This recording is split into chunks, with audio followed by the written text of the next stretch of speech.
It's Saturday, July 10th, 2021. I'm Steven Sersky. Thank you for joining me. Today I am recording episode number 26 of my podcast, and today's guest is going to be Areta Kovalska, who we met. We never met in person, but we met online because we had basically both landed in Ukraine at the same time. And I guess Twitter and Google searches had put us in IP search directories or whatever. I don't know, but that's how we first got in touch way back when. I was only in Ukraine for a few months, but she's been there ever since. So going on about 10 or 11 years that she's lived in Ukraine. I wanted to have her on the podcast because I wanted to get her sort of view of what was going on. She's recently visited the United States as well. So it was interesting to see getting her take on what's going on in the States, how things are developing there a little bit, and then how it contrasts with Ukraine as well. She runs a website, forgottengalicia.com, and she's been doing this website for 10 years, same duration as mine. But she is focused on a lot of Western Ukraine, its history, its culture, its people, its languages, and then she posts a lot of these pictures online for people to look at, to read about. She also has some guest posts that sort of supplement her research in the area. But as we get talking today, you're going to hear her talk about how she does a lot of her research, which involves just a lot of walking around Lviv and talking to different people and being aware of what certain things are, being willing to ask questions about what that thing is over there, like what's that in the window, what's that on the street right there. So it's a great conversation. It's one of the shorter podcasts, which I don't know, some people were saying that the podcast is going too long. I don't think so. I think these are great conversations, and I hope you enjoy this one today with Areta Kovalska. Areta Kovalska, здравствуйте. Hello. Is it привіт or здравствуйте, вітаємо? Hello. Привет, I guess usually. Yeah. I guess здравствуйте, as my Russian colleague told me, is you only say it the first time. Then after that, you're supposed to be friends. If you keep on saying it, then it implies there's a distance in between all of you. Didn't know that. And I don't know, vitaimo is not really used very much anymore, is it? It's that's very formal. Yeah, right. Yeah, it's quite formal, right? Yeah. Yeah, I mean here, like in Western Ukraine, it's just привіт, добрий день, I guess. Добрий день. You're like, yeah, but that's also pretty formal. So yeah, привіт. And then if you really want to go into it, there's like there's people that are really interested in history and will say servus. I don't know if you've heard that one. Never. It's like an old like Latin greeting that used to be common among students in the Austrian Empire, and so sometimes, very rarely, someone will say servus. Servus. Huh? Yeah. All right, interesting. So thank you for taking the time. I know it's Saturday morning where you are, and I hope Lviv weather is a whole lot better than Beijing. Like I'm dying here. We have plus 70% humidity already, and my Russian teacher, who's based in Ukraine, she says like Lviv summers are probably the best ever. Is it true for all of Ukraine, or is it like just Lviv, and we have this sort of romantic view of Lviv? Yeah, I mean, well, so this summer is actually pretty hot. I mean, today it's it's been like in about 30, 31, which is pretty hot. I mean, it's not very common for Ukraine or for Lviv to be so hot, I guess, this long and this early in the summer. I usually feel that later in the summer it can get a bit hotter, but we've had a pretty hot summer so far. And I think overall Lviv's got good weather. I mean, it's compared to, I guess, Kyiv can get a bit hotter even than Lviv. So, and then we do get a lot of rain, which can help with the heat. Mm-hmm. But this summer has been like, we've had like some pretty hot days, and it looks like next week will also remain pretty hot. So yeah, it's a little bit unusual for it to be hot this long, but this early in the summer. But yeah, it's okay. And we had a couple of really crazy storms in the last couple of weeks. So a lot of trees went down, and I guess we're expecting maybe one today as well. But yeah, I mean, overall, Lviv weather is good. I like it. It's how are the thunderstorms there? Too extreme. Are they crazy? Are they really crazy thunderstorms? The one thing about in Beijing is that you can they are violent, here. Like you see the flashes of light, mostly because there's like our buildings are so high, so there's no trees obscuring the sky. Like in Lviv, like the buildings are a lot shorter, so if you're at home, you don't see it. Same within Canada, and I bet in parts of the States as well. But here, the buildings are so much higher, so we're above the treetops. We see sky for long, well, aside from buildings and sky, that's what we see basically. So we can see flashes of light quite a bit. Is it the same thing in Lviv? Well, yeah, I mean, the last couple storms we had were quite intense. I mean, it was just, it almost felt like a tropical storm, the one that we had about 2 weeks ago. And the problem is a lot of trees went on cars, on streets, or blocking streets. Now you still walk around the city and you still see like trees that have been, that are like, a bunch of branches missing. And then all over the parks, you have like, they've gathered the branches and they're kind of, probably slowly kind of trying to get rid of them. But yeah, so we do have that once in a while, some really, really strong storms. I mean, it's maybe like the last one was many years ago that was, this strong, but we had two within the last like 2 weeks. So yeah, I mean, in general, they're pretty just standard thunderstorms where, but no, I don't know. Yeah, it's pretty intense. Do they last for very long? Here in Beijing, if it rains, it pours, and then it's like flash flood, and then it's done, basically. But I mean, does it linger on in Ukraine? Not so. I mean, I'm thinking the last two, they were about maybe an hour, about each of them. Each of them was about an hour. That was Right. pretty intense. And then it clears up pretty quickly after that. I mean, because this one happened when I was at work at the end of the day. Then when I finally left work, like it was sunny and, nice. But of course, the whole city was kind of stopped because of all the trees that went down and traffic. But yeah, I mean, Lviv in general, we get a lot of rain, but it usually comes and goes pretty quickly. Although we do have sometimes like a month, April, May, where we could have rain almost every day. But the rest of the summer, it's pretty good. And if there is rain, it's like it could be even like a 10-minute like downpour, and then it's gone. Yeah. So. What about mosquitoes? Yeah, it's pretty bad. But I'm sure it's not worse than most places. I mean, we get them, but it's. I don't know. The one good thing about being in Beijing is that the mosquitoes aren't bad. The Chinese people prepare for them. Like they have all that the what do you call it? The repellent. I don't wear it. The only time that they bother me is if there's one that I'm trying, like in my room when I'm sleeping. That's it.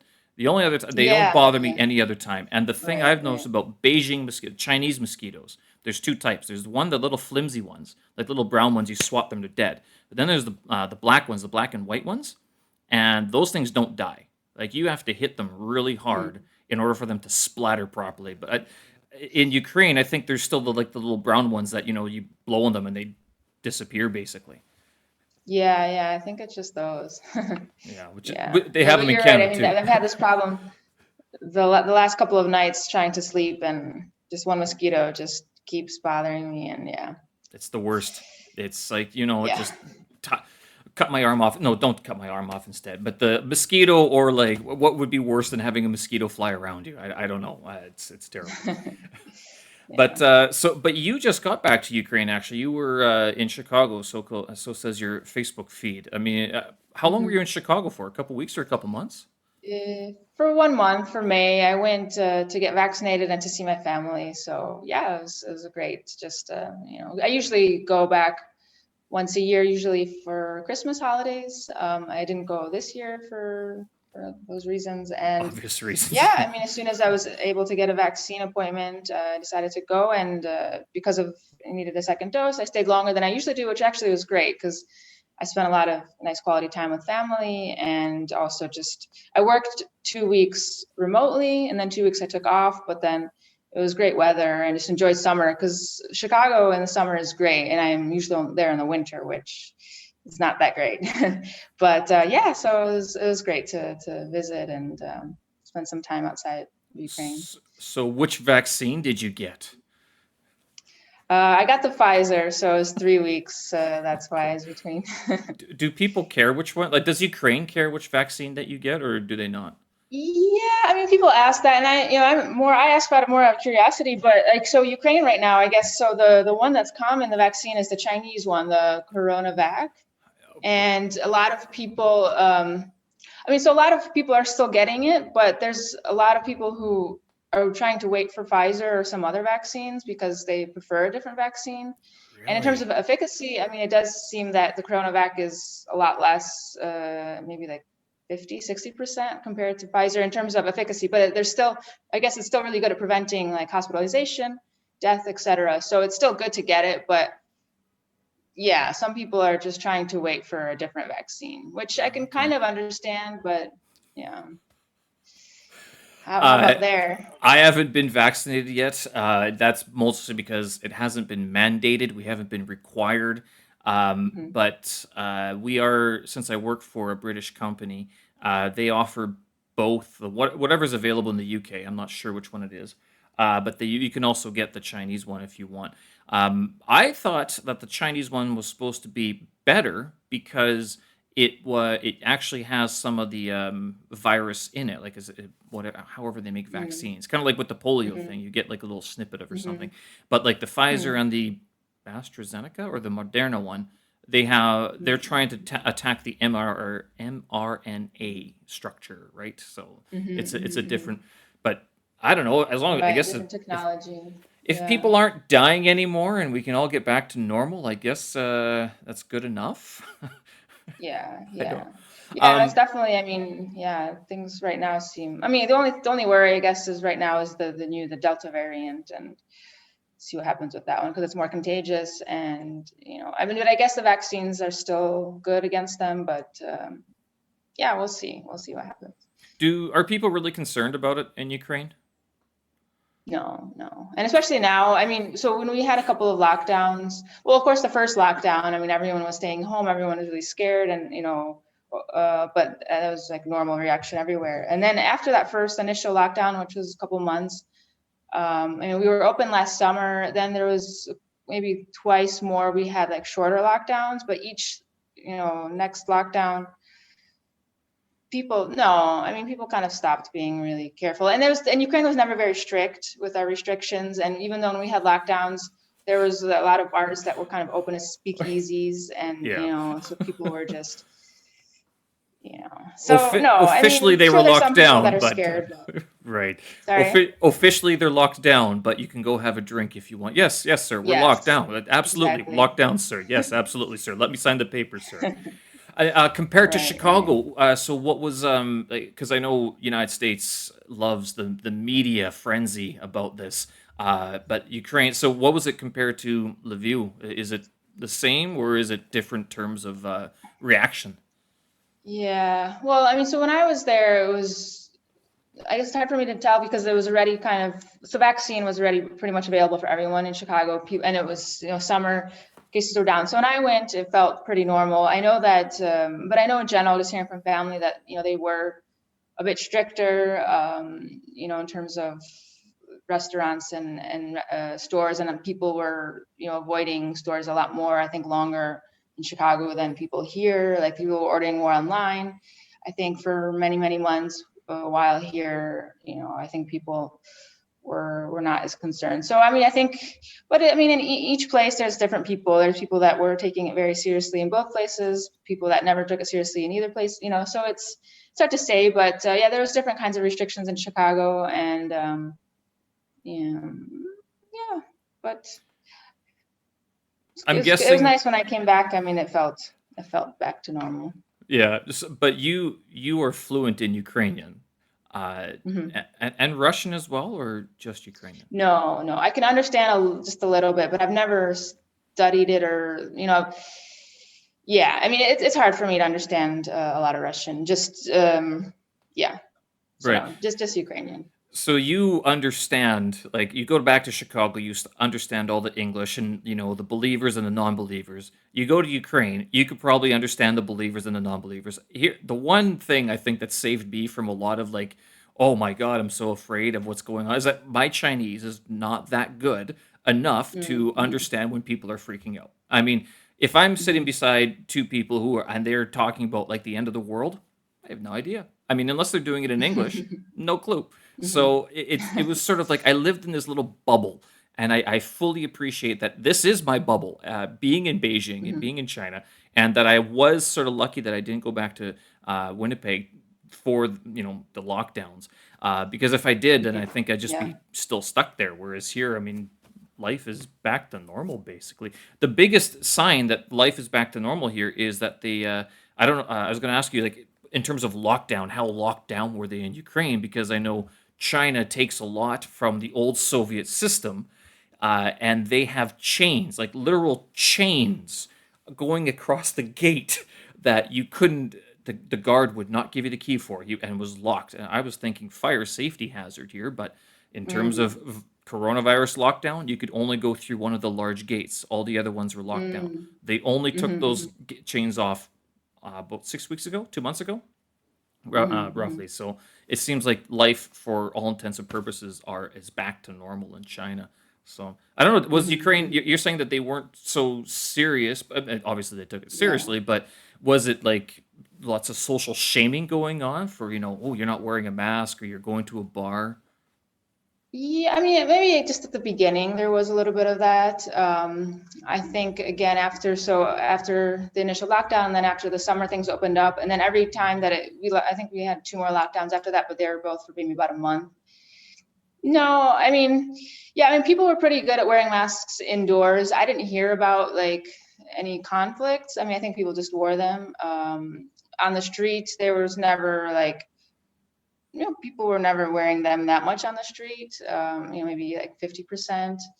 But yeah, of course, there was some times where there was some concerts or some bigger gatherings at some, various points throughout this past year in Ukraine. And of course, people were worried and, thought that was not the best idea to allow certain events, and people did gather.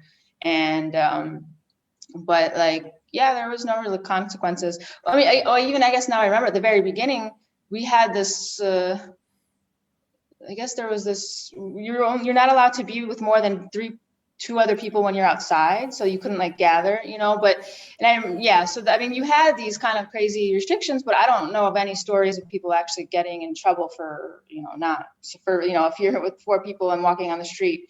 I don't know of anyone, so they started out with like these pretty crazy restrictions, but they just never really enforced them.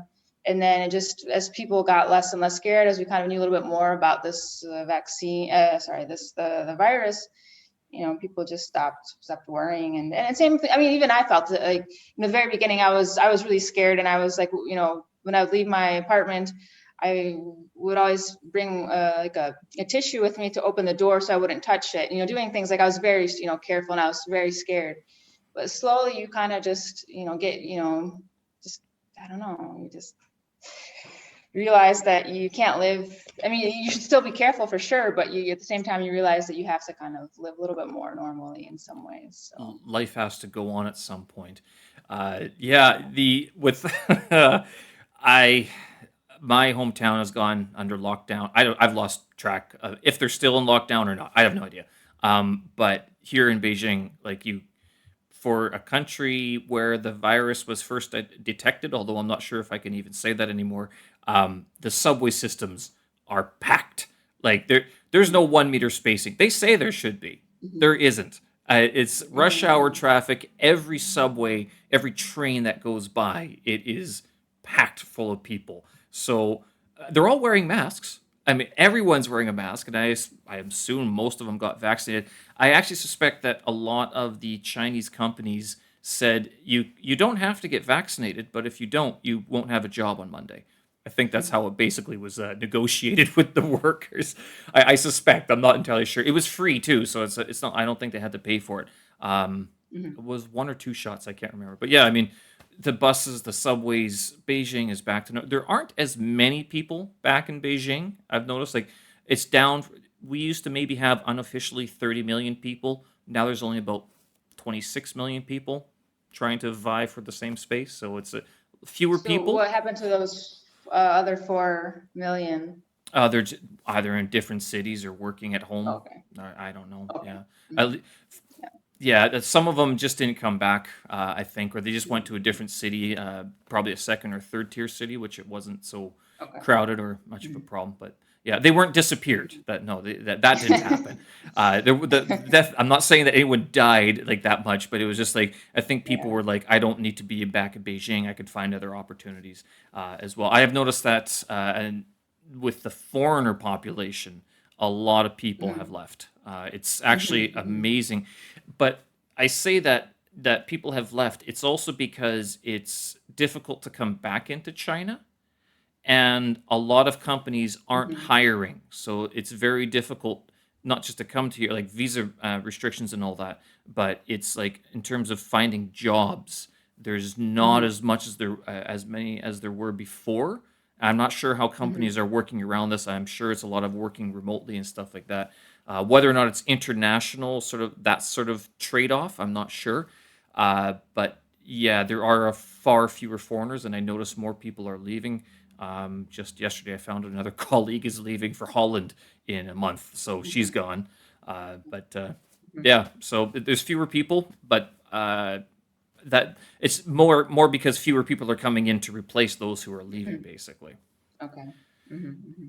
You guys in Ukraine, do you have that same sort of flow of people, or do people mostly stay in one place? Like Beijing's an itinerant city. I guess kind of like Chicago in a manner, but Lviv is a little bit more stable. Yeah, yeah. And do you mean like locals or foreigners? Like when the foreigners come over, is it the same people for like 10 years as you've been there for 10 years, or is it like they show up for a year or two and they take off? Right, right. Yeah. No, I mean, so, I mean, in Lviv, because Lviv in general, I mean, there's a very small expat foreign community. I'd say it's pretty small. And most people come for short periods of time. So, other than myself, I know a few other people that have been here for a similar amount of time, but most of the foreigners that I've met, we're here for shorter periods of time. Kiev maybe is a little bit different. There's more opportunities, more kind of jobs that I think keep people in Ukraine and in Kiev. But Lviv is more of like, yeah, it's a place for people maybe spend a couple of years and then go. And even like locals, like a lot of people maybe try to, maybe not try to, but eventually, I know a lot of people who move to Kiev just because of the more opportunities that there are than in Lviv, especially and even for both locals and foreigners. I mean, there's just a lot of foreign companies and embassies and different kinds of job opportunities in Kiev, Lviv. Yeah, I mean, there's Lviv. I guess we have like the IT industry, which is there's a lot of opportunities there, but that's pretty much it. So Are you working in the IT industry, or which this? yes, Okay, yeah, so but yeah. you went to Ukraine as like an IT person. You didn't go there as like an ESL teacher and then like slipped in No, but somewhere actually, else. I didn't. Yeah, no, but actually, I didn't come as an IT person. I didn't come here with any like job expectations. I mean, basically, I don't have any education and background in IT. I moved to Ukraine just because I wanted to move to Ukraine and I wanted to live in Ukraine. And then the first thing I did when I moved here was I have to look for a job. I started looking for a job, and then eventually I realized that IT, I had that's like really the only place where there's good opportunities for myself. So yeah, so it wasn't because of work or because of the IT sphere that I moved here, but it turns out that that's kind of where I've had various jobs, and it's the only place where I really see a lot of opportunities. So Jeez, that's a true like pioneer attitude. I'm just gonna go. And just you got yeah. on a plane. You didn't take a boat, I imagine, but you got on. So did you directly go to Ukraine, or did you like you didn't backpack your way into Ukraine though?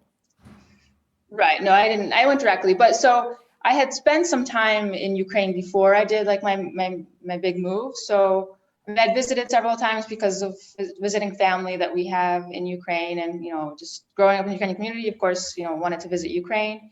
But for a long time, I kind of had this thought of maybe trying to live in Lviv, live in Ukraine. But first I wanted to finish, college and stuff, and then I did a master's degree, and figuring out if I wanted to stay in the U.S. or not. But in that time, like during college and a little bit after, I had spent a couple summers here, and so it wasn't like just coming to a place that I didn't have any connections or didn't know anyone or didn't know the place. So I had already kind of gotten to know Lviv a bit.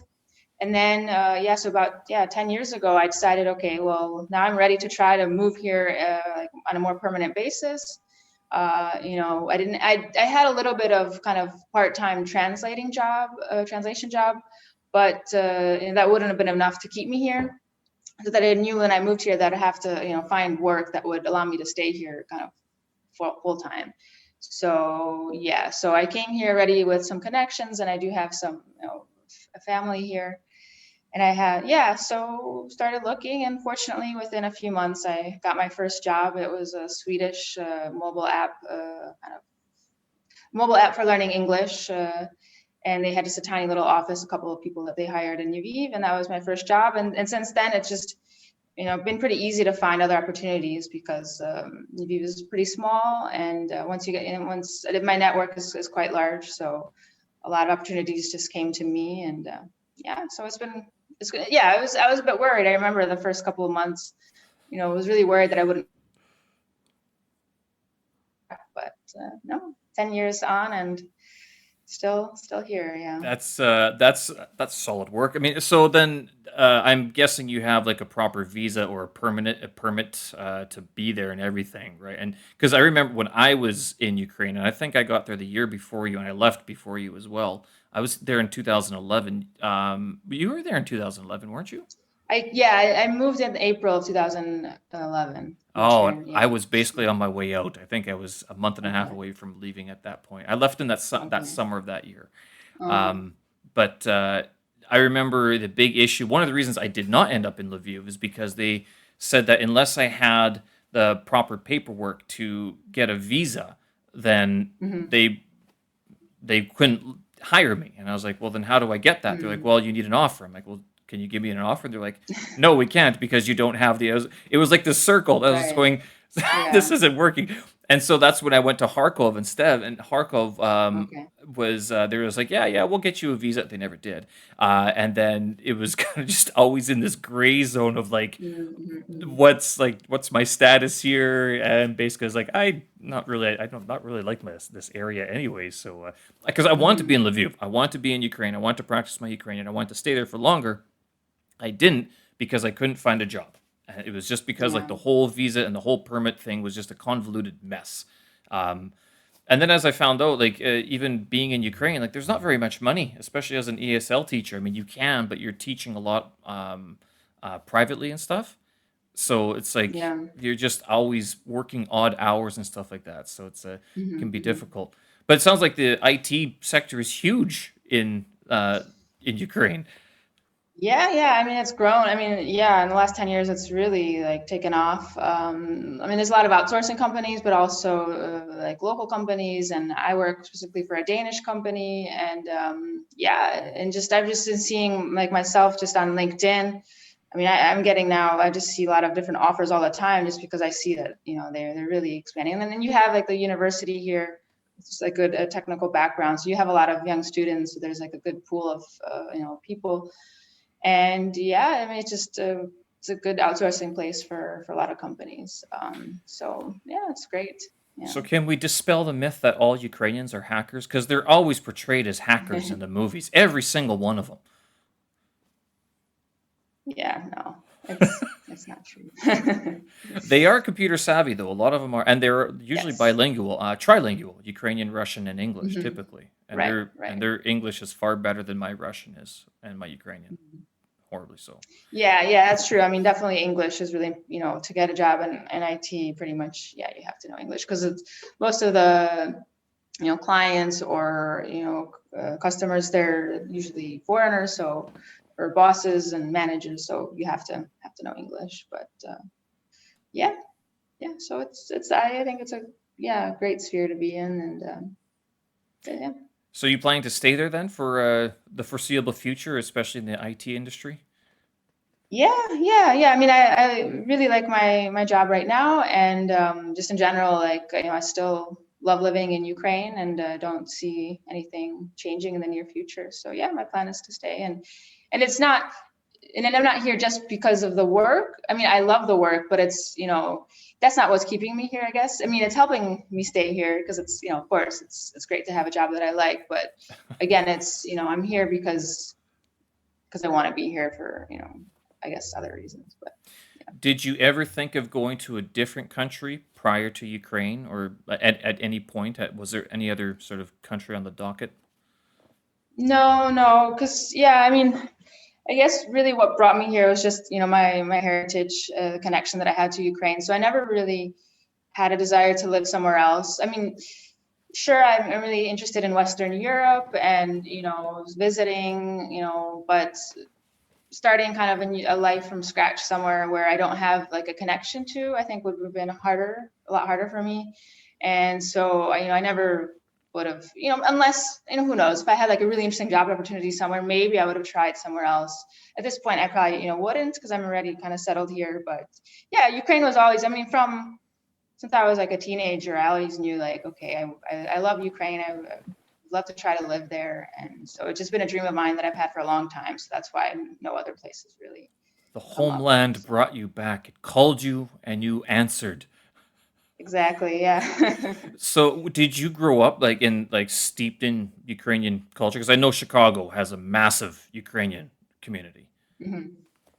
Yeah. I mean, so right, I grew up in the Chicago community is large, and so was active in the community. So Ukrainian Saturday School, plus Ukrainian Scouting, um, Ukrainian dancing. We went to church, and so yeah. I mean, spoke. Well, we at first we spoke more Ukrainian at home. Eventually, it kind of switched to English. It just became easier, but but I did have basic, Ukrainian knowledge. And yeah, I mean, it was a huge part of my, of growing up was the Ukrainian community, and I always loved everything about it, and also just in, learning about it in school, and yeah, so I just Did it was you a big go part of my to a life. full Ukrainian school during like Monday to Friday? Because on weekends you went to Ukrainian No, school, but Monday to yeah, Friday was just on like yeah, so just went to a regular like public school, but every Saturday just for like half a day.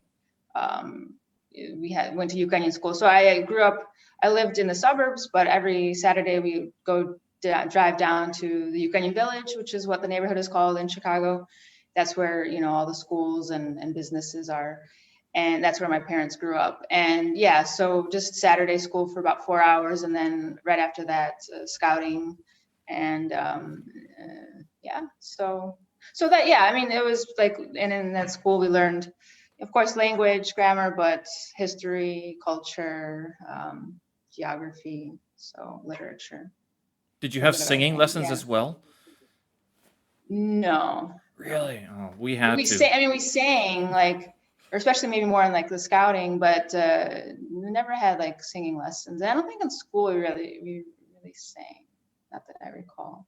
We Right. recited poems, but no singing. Yeah, well, we because at my Ukrainian school, there was two big ones that I remember growing up, and we went to like we went to the one that was attached to my Ukrainian dancing school, so it was Mm-hmm. just closer and it was easier, and then it was also closer to my grandparents' place, so it was like very clustered. There was another one though that I think was sort of a bit better in terms like a bit more intense, and it was more like I don't know. I mean, it just seemed different. Like they were a bit more academic in their approach, whereas the one that I went to had more like immigrants teaching it. So like Uh-huh. immigrants, sort of like who needed a job to teach Ukrainian or something. That's what I remember anyway, thinking at one point. But since it was all attached, and I wonder if my parents got like a special deal, like if you sign your kids up for the dancing classes, you can get the Ukrainian classes for half price or something. But it was all at the Mm-hmm. same building. But 9 till 12, we had like language, writing, your history and everything. And then at 12 o'clock, we had to have singing lessons, and they had a very she's a famous lady, my Ukrainian singing teacher, but she had a certain methodology that needed to be followed, and if you didn't, it meant that you were singled out. And well, I never went on to become a Ukrainian singer. I went on to become a drummer instead, so I'm not sure what that says. But I mean, she is a well-known person in the Ukrainian community, so she must have been doing something well. But that was all part of it. So we always look forward to the end of it, though, because it was like after singing class, then we were finally free. Like we finally had half a day to ourselves. We were released from the Oh school yeah. bind sort of thing. Uh, what sort Mhm. of dancing did you do when you were growing up? Yeah, so like Ukrainian folk dancing, we have a very great school of Ukrainian dance in Chicago, but I only did it until high school. Right. Um, Most people a lot stop of my at that friends point. did it longer, but Most people stop in high school. yeah, right. So yeah, there's a few people that stayed a bit longer and went, through high school, maybe even continued a little bit, afterwards. But yeah, I mean, I liked it, but it was never like, a big thing for me. I guess, yeah, it was more, I guess, like the scouting was, I think, probably had the biggest impact on me. And you were part of the Plast troupe, the Plastone. Yes. So do you still take part in the Plastone get-togethers, cult gatherings? That's a joke. It's not a cult gathering, although, I mean, some of Right. the rituals that the camping, you got to look at it and go, if you didn't know what was going on.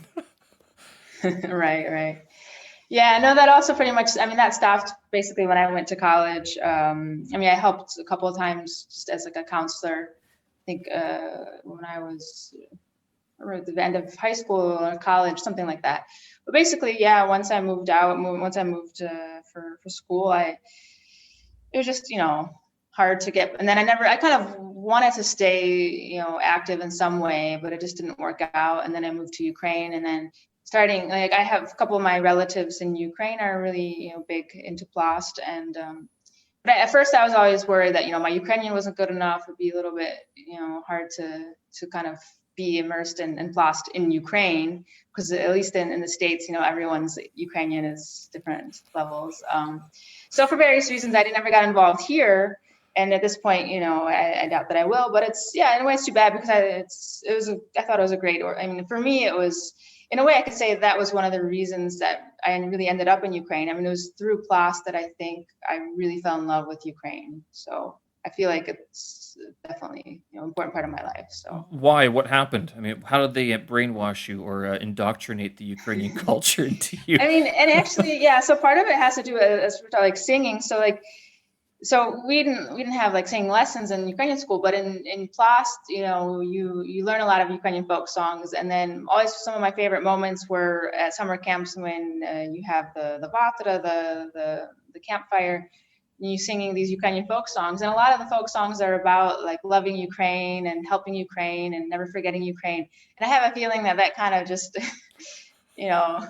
worked on me, and I really, felt such a strong connection to Ukraine when I was singing these songs. And, I don't know, I think that's part of it. Just, that was just a way of really getting and learning about the culture, was through Plast. And I think I just fell in love with it because of that. So. They, especially as you get older, like those campfire sing outs, basically. I mean, you can go all night with some of those things as well. And that's where, I mean, a lot of people who stay in Plast, they talk about those. Like, and that you sort of live for those, because like the kids go to bed early, but then I mean, and even still, as you get older, you can stay over a couple extra days at that campsite. Like it's because these Plast camps are usually out in the hills somewhere, out in the nature, so it's easy to stay over there. I know a lot of people would just go up there anyway and chill out for the weekend or something. So I was never involved in Plast. It was that was the other Ukrainian people. It was not my family, and I don't know why. It just never seemed to happen. We were with the church, we were with the Ukrainian dancing and the schools, but not with Plast, and I don't know why. Okay. But that's very good. So then, what was your favorite song or your favorite campfire song that endeared you so to the homeland? Well, there's trying to think. There's a lot about like, I don't know, Tam Delane. And there's this part about like, oh man, I'm so rusty now. But basically, how like, don't forget. Like in part of the lyrics is like, don't forget. Like it's describing like the land that's Ukraine, and it's like saying like, don't forget that this is your land. Or there's another song, Oi Misyatu, about also about like, I'm trying to think of the lyrics. It's similar, where it's just like, telling you that you have to, again, not to forget Ukraine, and that you should always help Ukraine, and that, yeah, I'd have to. There's just a lot of these songs, which is like just little parts of these lyrics that. So I think it was a combination. I don't think it was just like one song. Some songs were specifically they're like saying, telling you to not ever forget your homeland. Other songs are just so beautiful, and not, and just singing those like very common, like even like Червона Ruta or Vodohraj kind of. Although these are not exactly folk songs. These were the songs that were composed in the 60s and 70s by Ukrainian composer Volodymyr Ivasyuk. But these are songs that are very popular in Ukrainian community in Ukraine and abroad. And they're just such beautiful songs, and it's a lot about nature and the Carpathians, a lot of songs about that. And it's also just kind of gives these images of this beautiful, like magical land of the mountains in Ukraine, and wanting to, as like this paradise, and wanting to move there and live there. So it's the combination of just all the imagery that you get from those folk songs and the connection that you feel, and it's, I guess, had a big impact on me. So. Would you say that modern Ukrainian music and poetry has the same weight as these sort of traditional folk songs? Mm-hmm. Yeah, I mean, probably not. But I guess I don't know. Yeah, they're not as, the only thing is, like with the folk stuff. They talk a lot about the geography, basically, like the nature, and singing about like what it looked like. Sadly, I can't remember much of it either. I don't think I've ever actually read Shevchenko's works in entirety. I've always read bits and pieces, but he was also famous for just describing parts of Ukraine, whereas like the most modern music doesn't do that. It talks about lost love. Right. And I think I think that's a big part of it. I mean, and actually, I don't read that much contemporary like Ukrainian poetry or literature, so. But it's a bit different, and I doubt that it would have had this kind of same effect, and so there's something about that older folk culture that really kind of, I think that was part of that was important at the time, and that's why, I mean, when like at the end of the 19th century, and the time of Shevchenko and then Ivan Franko, and when like kind of the Ukrainian national kind of movement was beginning, I mean, that's where a lot of the leaders of the movement were were gathering these folk songs, and this was like a big part of trying to convert people that were living in Ukraine, who maybe at first didn't really realize that they were Ukrainian, to kind of fall to have a connection to the land. And so, I mean, folk song is a really important part of any kind of national movement, and so that's what it was at the very beginning, when this was all starting at the end of the 19th century. But it's continued to help people fall in love with Ukraine, I'd say, even to this day. So there's something about those folk songs, and about it being specifically to a geography of where people are familiar with, and in that language that they're familiar with, bringing people together. So it has a strong, They and I see it with the I guess like Chinese.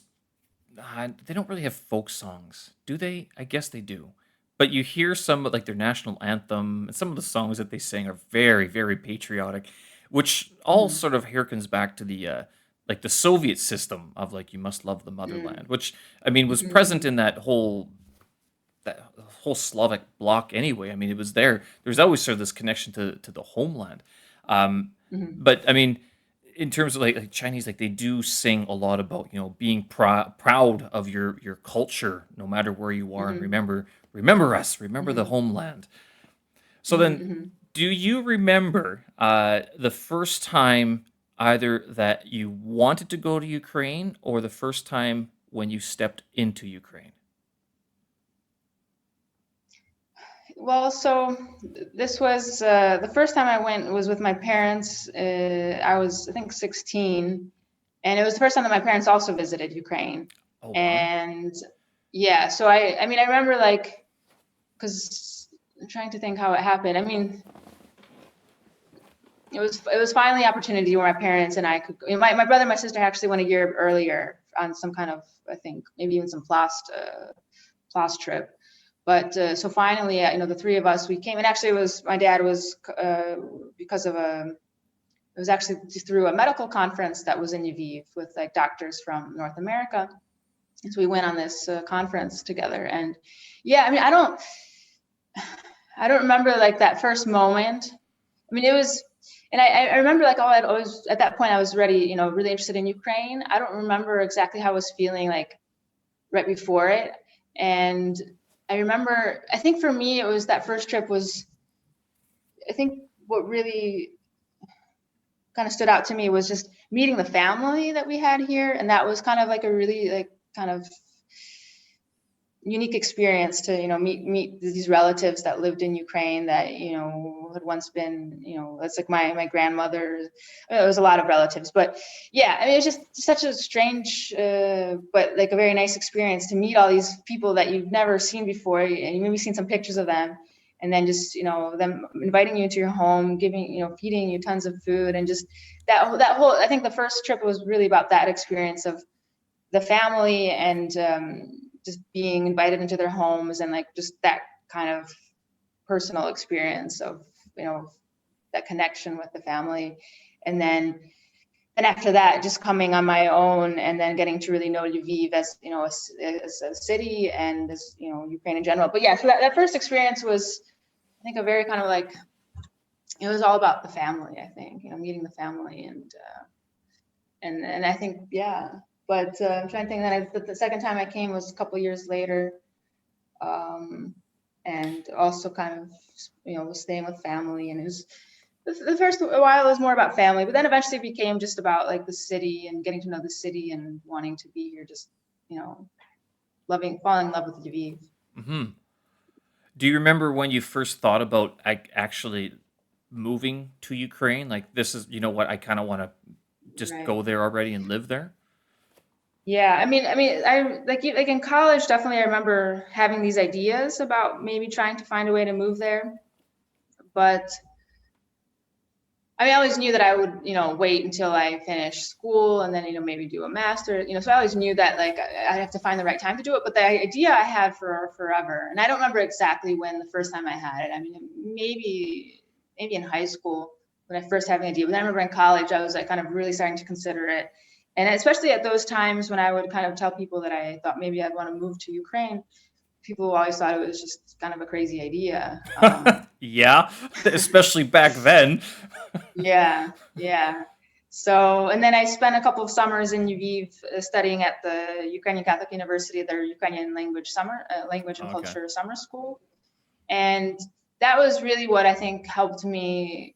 I mean, that was a way to get meet some people, understand more about the culture, the country. So that really helped get me into, that was kind of the beginning of my, initiation into Ukrainian culture and like the current, moving to Ukraine. So I did that a couple of summers, met a lot of people through that, both like from North America and locals, made some connections with the university, which I ended up working a little bit with them translating.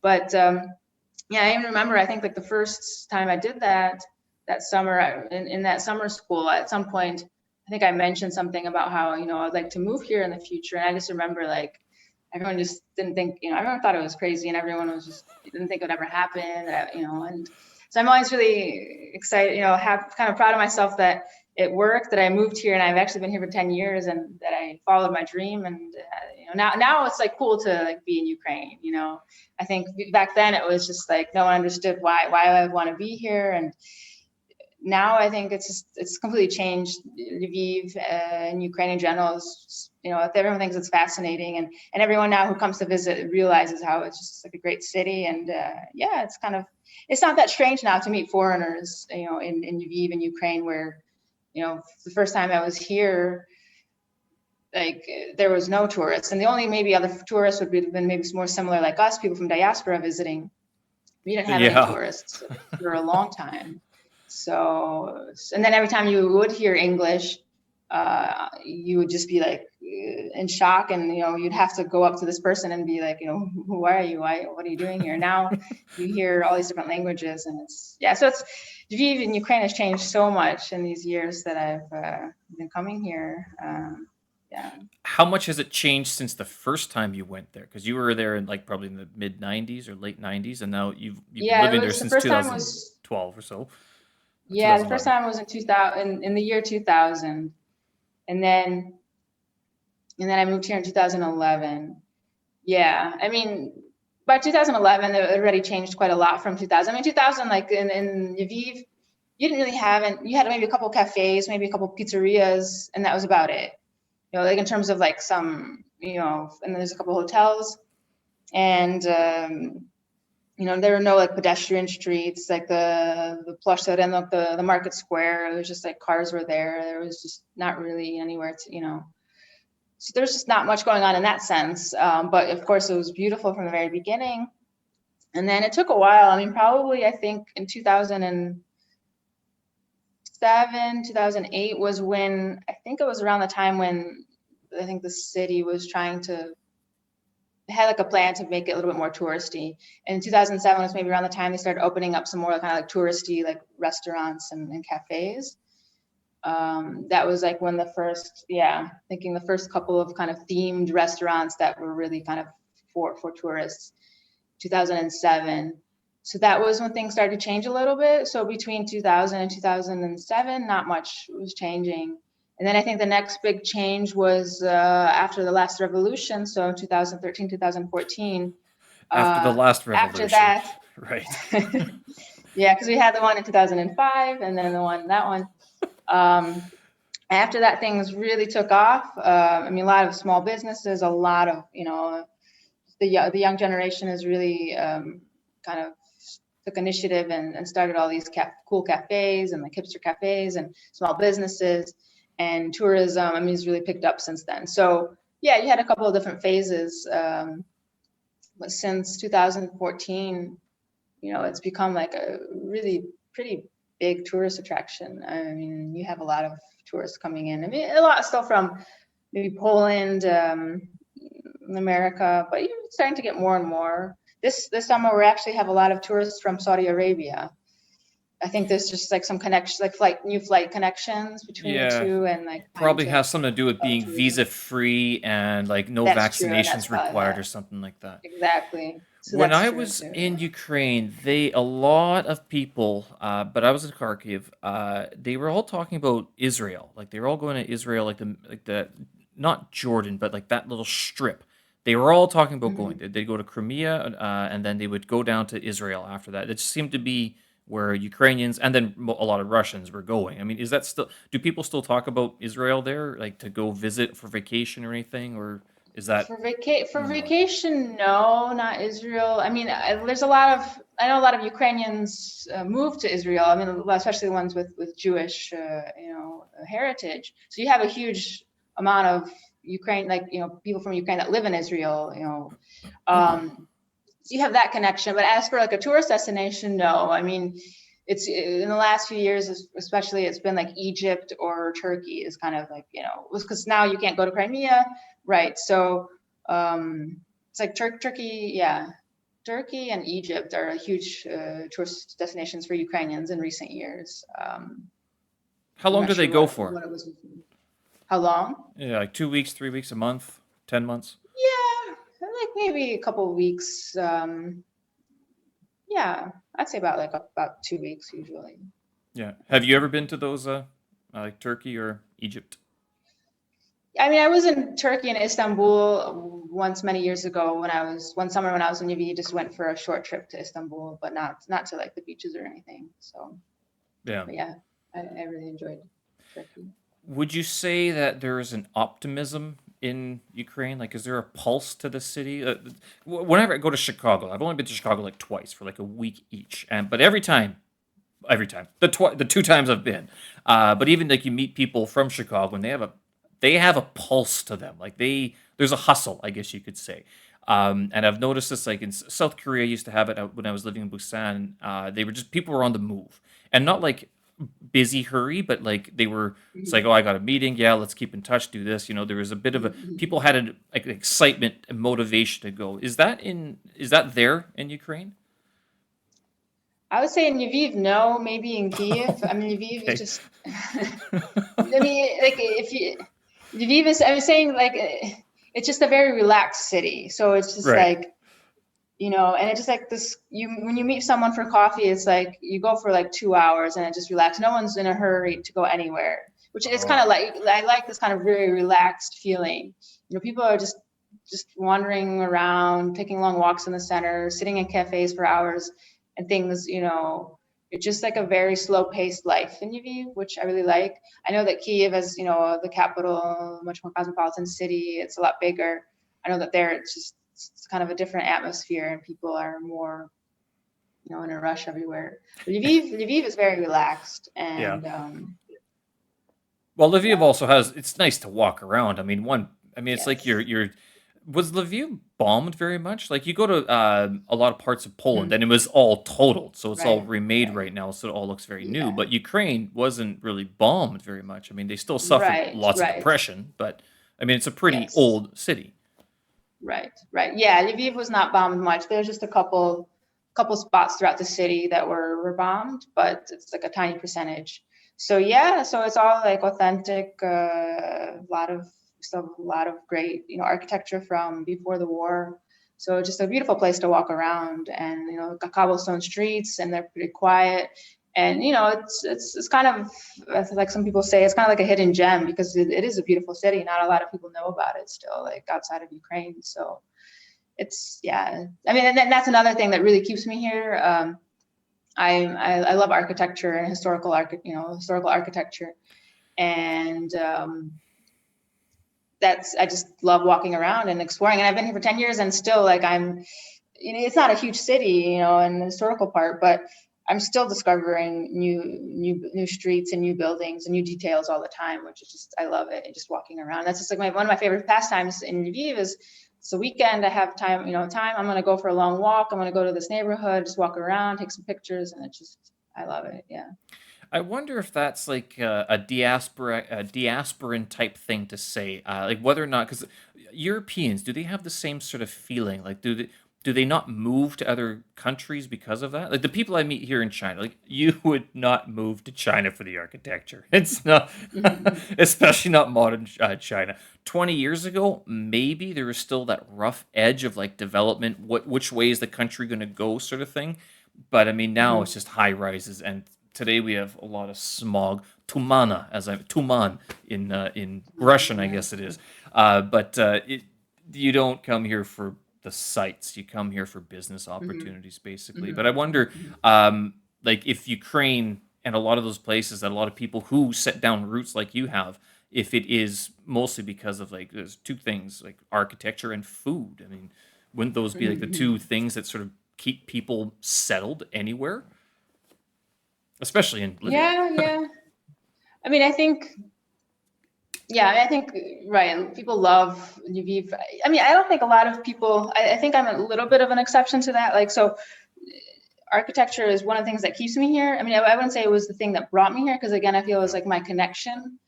But, well, I'm trying to think. But yeah, but on the other hand, other people that come to Ukraine, it's not so much like, there's not a lot of opportunities. So it's not, or to Lviv. So it's for various reasons. But I'm thinking of other people that I know. Sure, it is because of jobs. I mean, and actually a lot of people now live in Lviv because it's just cheap to live here. So like a lot of these digital nomads, so a lot of, foreigners who just find that Lviv is cheap. But these people, they come here because it's cheap, but they realize that it's just like a beautiful city, and they love, they like the architecture. That does help. I guess you could say the architecture helps people, keeps people here maybe longer than they would if if it weren't for other reasons. But I don't, actually I did recently, someone who follows my blog, I guess is an American, wrote to me that I think he's from Texas, how he said he kind of basically moved to Lviv because of the architecture, which I'm very surprised about. And I don't know this person, we've never met, just like a brief exchange. And I'm thinking also it's because of it's cheap, but I don't know what he's doing. But he doesn't have any, as far as I know, any Ukrainian connection. So that was very, very strange, unexpected that someone would say that. But yeah, I mean, it's a beautiful city, and of course people like living in Lviv because of the architecture. Yeah. I think it's, to move here just because of that, it'd be hard, and you have to have other reasons, I think, as well. But for me, it's one of the great things about it. One thing I can say, like I say that people move here for a lot of business, and it's true, especially people who come here now. 20 years ago, people moved because China was like, developing country. Who knew what was going to happen? It was on the cusp of something. But they all say that 2008 was sort of the big change when China sort of just went, that's it, we're committed, and they went full speed ahead with their development. With me, I know that one of the things that's kept me in Beijing is the craft beer scene. And I think if I didn't have that sort of connection, I don't know if it's a connection, like it's a very shoddy connection to have, but it was something that I'd never had in Winnipeg. And I know that craft beer is this big thing in like the Western states, basically on the Western seaboard there. But it was never something I grew up in. And it wasn't in Ukraine when I was there. And I was living in Kharkov. I mean, I could eat Ukrainian food. It's familiar to me. Great, fantastic. And I mean like traditional Ukrainian food, modern Ukrainian food, no problem. Except the pig's blood thing, whatever it is. One, not going to do that one. But like traditional Chinese food, I go, no. I think I'm going to go with the imported international food at this point. So for you, I mean, what do you eat normally? I mean, this is such an odd question, but it's bizarre how interested people that I'm in this is. What do you eat? Do you eat like Ukrainian food as we have been taught in Ukrainian school? Do you eat like modern hipster Ukrainian food, or is it like what? What else do you eat? Yeah, I'd say it's like hipster food now these days. But yeah, I mean it's changed. So right, I mean we also have like a huge boom in like craft beer, like local Ukrainian craft beers, which I'm also a huge fan of. And just like couple minutes from my apartment, there's this craft beer pub, 16 different craft beers from Ukraine. I go there every Friday and have a pizza and beer. But yeah, but it's this is also quite new. So I mean, the craft beer scene and just like hipster food scene, it's again probably started after the revolution. So since about 2014, 2015, it's like where you started having these kind of cafes and this kind of food culture. And I love it because I do love like good food and craft beer and coffee. So I am really enjoying that, and I do love going for like a brunch with avocado toast and a cappuccino, and and there's just more and more places like that now, which is great. But I think it is important for me. I mean, I do when I first moved here. I mean, I also missed growing up in the States in Chicago, used to a lot of foreign food, Indian, Thai. I mean, these are things that I've always loved. So when I first moved here, I kind of had to experiment more. I'm trying to cook these dishes myself. And, because I really wanted some variety in food. I mean, I couldn't live off of varaniki for, every day. You can, but then people will tell you you probably shouldn't. Yeah. So that was interesting. I mean, that's something that's changed a lot since the 10 years. So, and even when I first moved here, so a lot of these ingredients you couldn't even buy here. So I'd always, when I'd visit Chicago or ask for a care package from my family, it would always be a lot of like food items, like it'd be like lentils or chickpeas, kind of spices, peanut butter, these kind of like staples, food thing that I could, maybe make other dishes with. And then slowly you started to be able to find, all these, basically at this point you can buy pretty much everything. Yeah. In terms of ingredients. And so now the only thing that I miss from Chicago food-wise is probably like peanut butter chocolate cups, but like not like Reese's, but like kind of like the Whole Foods type like brands, like just natural organic peanut butter chocolate cups. Or like Trader Joe's. But anyway, yeah. So that kind of these things I still really miss. But here now I can get quinoa, I can get avocados, I can get anything that I want. And now you do have like a couple of Indian restaurants, Thai.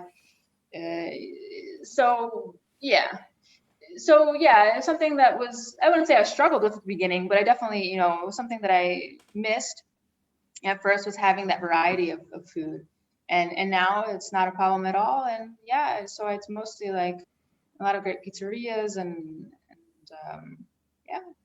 I mean, all kinds of food now. So that's an important part of my life, I'd say, in Lviv is the food culture. And then in terms of Ukrainian food, there's also nice that there's a couple of more modern Ukrainian food, kind of fusions. And but I wouldn't say I have Ukrainian food that often.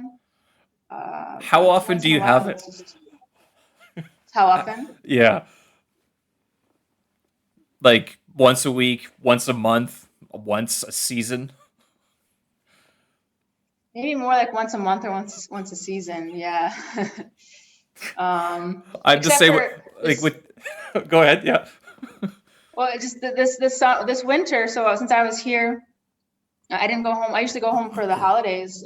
So I kind of organized a small Ukrainian Christmas Eve with a couple of friends here. And so I was buying, I made a couple of dishes myself, but I, decided for the vareniki, for the pierogi, that I would, buy frozen pierogi.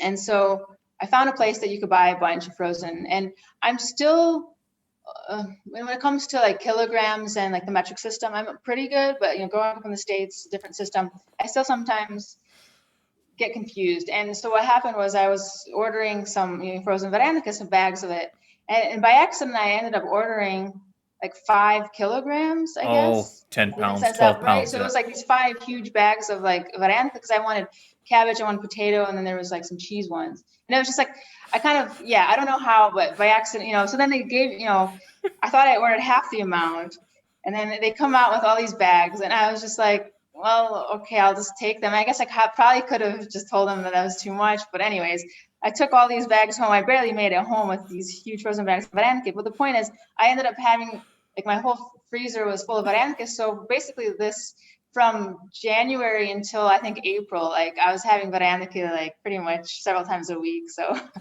that was that was an interesting Yeah, and experience. you can't tell them. Well, I didn't want that many. Then because they'll scream at you. It's like, well, you said you wanted that many. Why'd you say Right, you right, wanted that right. many if you didn't want that many? You're going because Exactly, I didn't exactly. mean to say those words. It's a different Right, system. right. Yeah, no, I've learned to. There's a certain, I guess, acquiescence you have to have as a foreigner, in a foreign land where you're just like, you know what? It's 10 pounds of food. I'll eat Mhm. it. I know I can eat Exactly, this. exactly. It's Right, not going to go to waste. And if it does, well, then the right, next right, person's right. going to eat well, basically. Did you Yeah, have a lot of those right, right. experiences when you first landed in Ukraine, like where it's just miscommunication, even though you're able to Hmm, speak the hmm. language? Yeah. I guess not that many. I mean, sure, at the beginning it was harder, and not only the language, but also, well, or even like, so when I first moved to Ukraine, you didn't have a lot of the kind of convenience stores where you actually go and choose what you want yourself. It's kind of, it was more Soviet style. There's a couple counters, there's women that stand behind the counters, and you have to like tell them what you want. And my problem was always like if I that like to buy some candy, I didn't know, like I wanted like a small bag worth of candy, and I didn't know for a long time how much to order, like how many, and so it was just like a little bit strange. I would just kind of like show them how much I wanted, or even going to the bazaar to get vegetables, produce. Also, you're supposed to order by like kilogram, and like I also didn't, when it comes to like potatoes, usually order by kilogram or something like that. Some things, okay, you can say you want like 3 potatoes or something, but there's other things where it's like you have to give them some amount. I don't know. So that was a challenge at first because it was not only the language thing, and I was also like, I was worried about speaking Ukrainian when I first came here. Even though I knew it, it was just a little bit rusty. But then on top of that, I just didn't know how to, or how much. I didn't know exactly how correctly to ask for it. So I remember at the beginning, I just didn't necessarily enjoy so much going to the store, or to the bazaar, or even taking public transport because you had to communicate, and then sometimes the marshutka, these kind of buses, Oh, they're you don't know where they oh. would stop, and you'd have to like kind of communicate, and they'd have to explain, and like it just, yeah. So I didn't like those experiences for the first couple of years, but then eventually it's like all these things are just not a problem. But it was difficult, just with combination of language, new culture, different metric system. It was a challenge. But I wouldn't say that I had a lot of bad experiences, or with like the Varanik experience. Nothing, I guess, major. Probably if some minor events where maybe I ordered too much, like maybe more potatoes than I wanted, but nothing major. So Yeah, sometimes you can throw it back at them and be like, "Well, you didn't tell me it was going to be a full potato you're going to give me. I thought I was ordering half potato." But I mean, that's Right, right, already right. advanced negotiation tactics in that target language, right? I mean, you got to know Yeah, exactly. you got to know how to deal Right. with that situation. But and then they'll be like, "Oh, Yeah. I'm sorry. Well, we'll just take half of it back." Okay, but yeah, no, you Yeah. do have to learn. Was it difficult for you with your Ukrainian that you'd grown up with? Because this is, I remember this trying to order French fries at McDonald's when I first got to Lviv. And it was like I was trying to. They were looking at me. Oh, I felt so bad. I just think back to this. I'm like, yep, that's why people think these things about foreigners who go to foreign countries, is because when I go into this McDonald's international chain, I'm trying to order French fries, and I didn't know the word for French fries, and I couldn't. I mean, I could read it, but I'm like, I don't know what that is. So I'm like, oh, Hmm. barabolia, and she's like, barabolia. Hmm. I'm like, well, yeah, it's potato. And she's like, Yeah. where the hell are you from, Badabolia? Where Yeah. is it? Like, who are you? And it's, first of all, it's not Badabolia, it's kartopla. What is it? What's the word for a potato these days? Which one are they using? Yeah, kartoplia is the Kartopla. most common. Right. So that's potato. That's a full potato. It's not French fries. So I'm like, yeah, Hmm. that one. And she's just like looking at me, going, whatever. Just go over there. We'll give you something, and yeah, that's it. Yeah. Oh, it's Right, right. embarrassing. Um, can I ask how you guys pay for stuff in Ukraine? In China, we have QR codes for everything. We don't use cash anymore. Do you guys still use cash there? I don't. So we have like it's almost from the not QR codes, but from the phone, like from your phone. I mean, or a card. I mean, basically, yeah. Okay, so maybe some. Trying to think. I mean, I've kind of become cash free for the last few years, and there's really Ukraine is really good with some kind of technology, some really good apps for like mobile for like bank cards. So you can either just use your phone or you can just use your card. So and it's kind of like more like ATM, sorry, like a debit type of card. So yeah, it's become pretty cashless for at least for like smaller amounts of exchanges. But in Lviv, I'd say. I mean, of course, I think outside of Lviv, it's still only cash. Like I just recently went to like a small town outside of Lviv, and I think partly also because of COVID, I've just kind of been not using cash at all. And I mean, I'm not so worried about it anymore. At first, we weren't sure how you can get infected. But anyway, so we went, and I wanted to get some ice cream, and it was just like a small town outside of Lviv. And then I realized like they're not gonna take a card. Like you have to take a cash. So I had to borrow some cash from my friend. But it was just like, yeah, I kind of forgot that Lviv is pretty and I think also especially because of the IT and like a lot of IT specialists, and so in terms of technology, I guess we're pretty good in some areas. In terms of banking, like online banking and like you know, yeah, Right. I guess in that sphere, it's like we're pretty far advanced, but Sorry. I'm sure in other areas, no. But That was just a digression. I don't know, because here in China, I'm spoiled. I don't think of. I mean, I touch money because I don't trust the banking system, but that's like an overall global system that I have an issue with. Other than mhm. like, but using QR codes to pay for everything, and I just wonder, if things like that would sort of lessen, and if it is lessening the issues that a lot of people have when they're traveling to different countries, avoiding that one little aggravation of like how much, how many you get exact Mhm. payments. Like so you don't have to you don't have to worry about getting ripped off or anything. In Mhm. that sense, it sort of smooths that over. I mean, it takes away. You can't keep the dollar bills anymore for posterity. Oh, this is the money. It's worth 20 cents now. But Yeah. I digress from the issues with communication. Did you have much trouble with like the Ukrainian that you grew up with, and then transplanting to Ukraine, like people like communicating with people that way? Mhm. Mhm.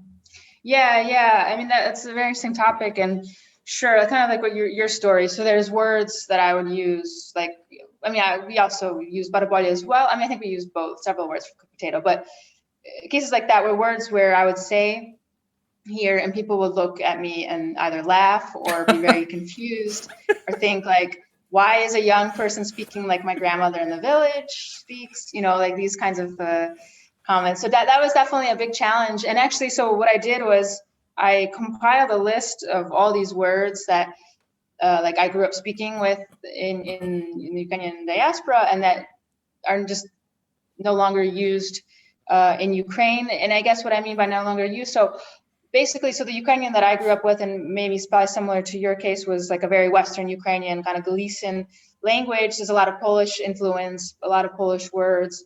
Also, the language that we, in the States that we, it was never really like Russified as much. So it's, it's evolved, it's different than the modern Ukrainian, the standard Ukrainian. And in Western Ukraine, a lot of people kind of had heard, are familiar with some of these words that I was using. But again, it's like these are kind of words that they would only hear in the village, and it's spoken only by like the their grandparents. And these are not words that generally like a young person living in a city would use. So I definitely had to learn a whole bunch of new words, and some of these were very common words, like for the word for store. So we would say sklep, which is like the Polish way to store. But now you can't say that because, well, first of all, the common word is magazin, which is, I guess, also in Russian. But if you say sklep in Ukrainian, so actually sklep has a different meaning. It means like a crypt or a vault. So, that's going to sound a bit strange to say that, you want to go to the crypt to get some potatoes, or I don't know, to get a bottle, some beer or something. I don't know. But so like words that you would use all the time that you had to change.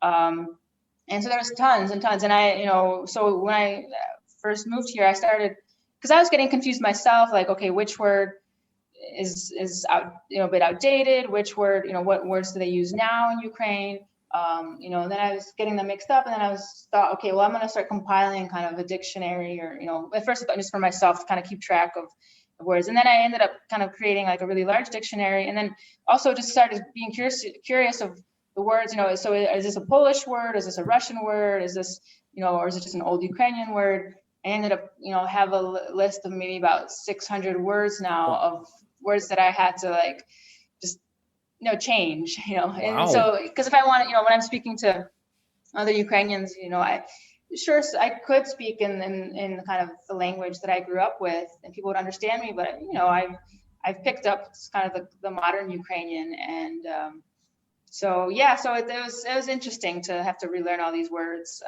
And a lot of people have the same experience of coming from diaspora. Everyone encounters these moments where they say something, and people look at them kind of funny, and they realize that it's just like it's a dialect. Basically, it was like a dialect, that we were kind of speaking. And I think it's pretty fascinating. I think it's quite fascinating that the diaspora speaks in this kind of very Western Ukrainian dialect still, because it's no longer really spoken in Western Ukraine, but people, I actually love speaking to Ukrainians. When I go home to Chicago with my parents, I love speaking in Ukrainian with them, because they're still using, I've already kind of gotten, my Ukrainian now is like the modern Ukrainian, the standard Ukrainian. Yeah. And of course, a lot of these words I'm familiar with, but once in a while I'm talking to my parents and they'll use this word that I've never heard before. And I just think it's like such a cool word, and it's just, I'll tell them, oh, I've never heard that before. It's like that. It's not used in Ukraine, and just kind of out of curiosity, we might look up, the origin of the word. Maybe it's often Polish, or sometimes it could be like a German word that people are using. So I think it's like fascinating, just how this dialect is still surviving in Chicago and in other places, while here it's pretty much lost. But on the other hand, you have some restaurants and cafes who kind of are using these old words just to kind of add some, like, create this atmosphere of kind of old Lviv. Yeah. So like on menus, you might see that they're using they might use barabolia, or, something like that, just because it's a very Western Ukrainian and kind of old Ukrainian feel to it. So there's some interest in that kind of language and that, that time period. So you'll see that. And even like a big example is like rover for bicycle. Never heard that standard before. You haven't? Never. How do you say bicycle? Velosiped. Oh, really? Yeah, which is, I think, more That's Russian than velosiped. Well, it comes from French, but yeah, that's what's used in Russian, and that's what was always, I guess it was always used, I think, in central and eastern Ukraine. But in Western Ukraine, it was always Rover, which is from like the name of the British brand of bicycle, like Rover bicycle. But in Poland and Western Ukraine, so like I grew up, Okay. I never heard velocipede, and so velocipede is the common word, but in Western Ukraine, I think a lot of people have kind of even more switched back to Rover, or it's a word that kind of a lot of people still use in Western Ukraine. But yeah, so you have a lot of different examples, and I think it's a fascinating topic of like language and how it differs. Wouldn't they just say bicyclette? Bicyclette?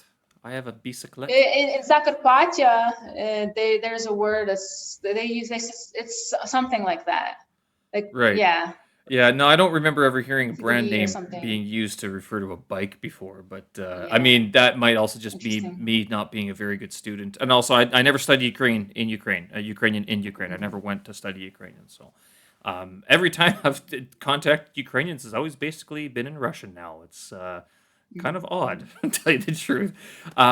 Do you know, since you do run a blog that we need to talk about, but do you have a lot of contact with like other diasporians, like in Argentina or Brazil?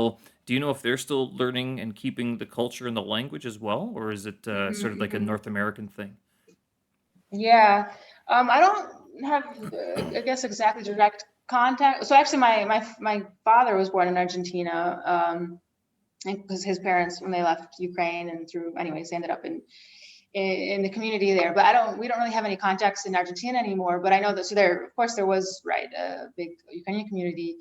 And well, and then what I've heard about Brazil is, I've heard that like there's like even some towns, or there's still some communities where, they've been there. I think this is even from, could have even before like this was like one of the first waves of immigration. Anyways, I've heard that, yeah, in Brazil, there's still places where people are like just full on like speaking Ukrainian and have that culture like after Really? like over 100 years. So there, yeah, I mean, I don't know that much about, but I know, I've heard that in Argentina, Brazil, that yes, yeah, continuing with the Ukrainian language and traditions. And I wonder why the boat went down there. That doesn't make sense. Where did that boat go from Ukraine or from Rotterdam? Like it stops in Montreal and then New York typically, and then why is it down in Brazil or Argentina? Don't know. No idea. yeah, yeah. I'm not sure So, how with it got your there. language and culture, I mean, one of the things that I think we've kept in touch about quite a bit, and that you have, and I wonder, did you start this as soon as you got to Ukraine or not? But you run a website called ForgottenGalicia.com. And I mean, I'm looking at your publishing record, and this thing goes back to 2012 was your first post, I think it was.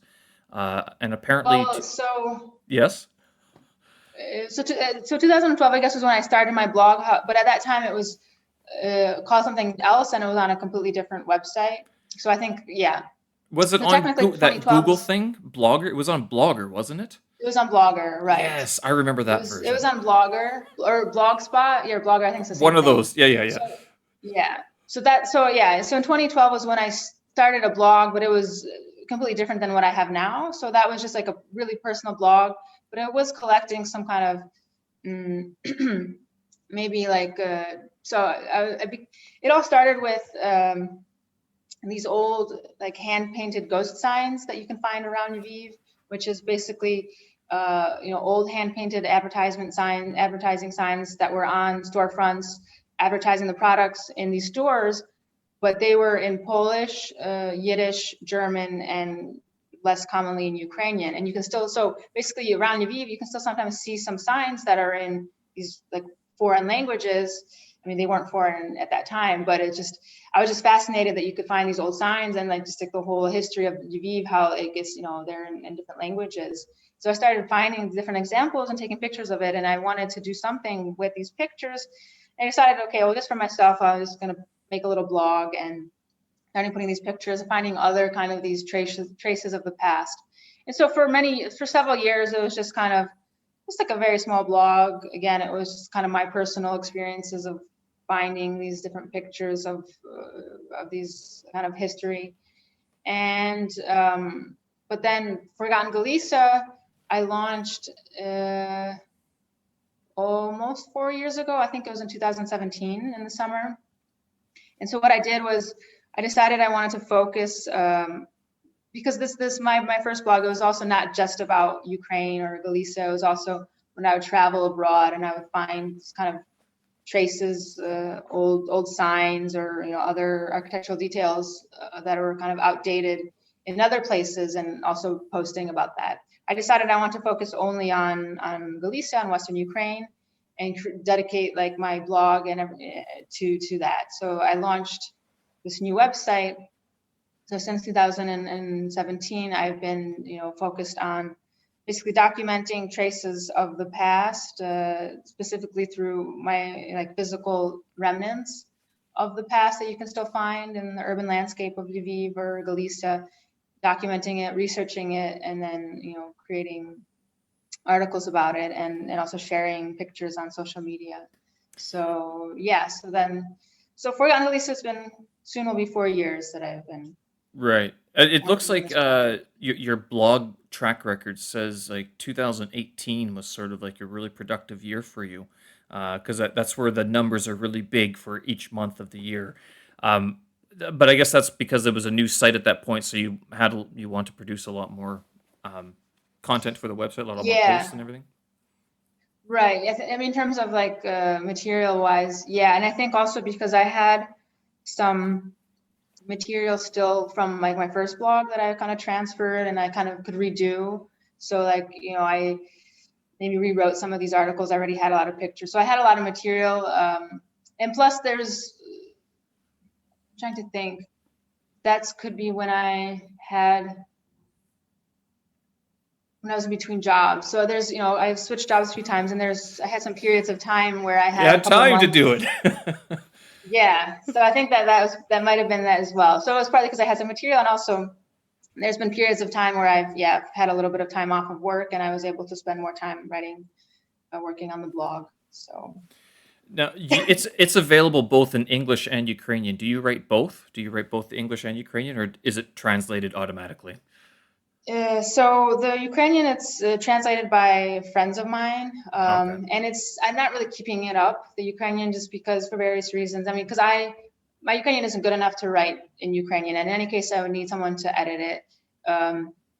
So I a couple of friends who have helped me translate it into Ukrainian, but I've kind of not really kept it up for one reason. Was actually because a lot of these Ukrainian websites just kind of took my material and didn't even give credit to me and posted on their websites. And it kind of got annoying. I mean, there was a couple times where like it was okay because it's like some pretty popular websites and it brought some more attention to my blog. But sometimes they didn't even and sometimes they would say, okay, like write my name. Very rarely would they even like maybe add a link to my blog, so just, I didn't really like they were doing. They never asked even. And sometimes there's a few times where they didn't even give any credit to me, and I just noticed that this. So I just kind of didn't like that, the etiquette, even if maybe I would have agreed, but I think if you take any material, you should at least get permission for it, and I got kind of annoyed with that whole thing. So I can't do it by myself. I decided to just focus on the English. So I do have some articles that were translated into Ukrainian. But it's not, I'm not working on that. I'm focused on the English, and I do feel like my audience is a lot of what I'm writing about. Well, some of it maybe is available in Ukrainian, so it doesn't, it's not as important to have a Ukrainian translation. Although sometimes some of the material that I write, there's also, even in Ukrainian, there's not a lot of information about it.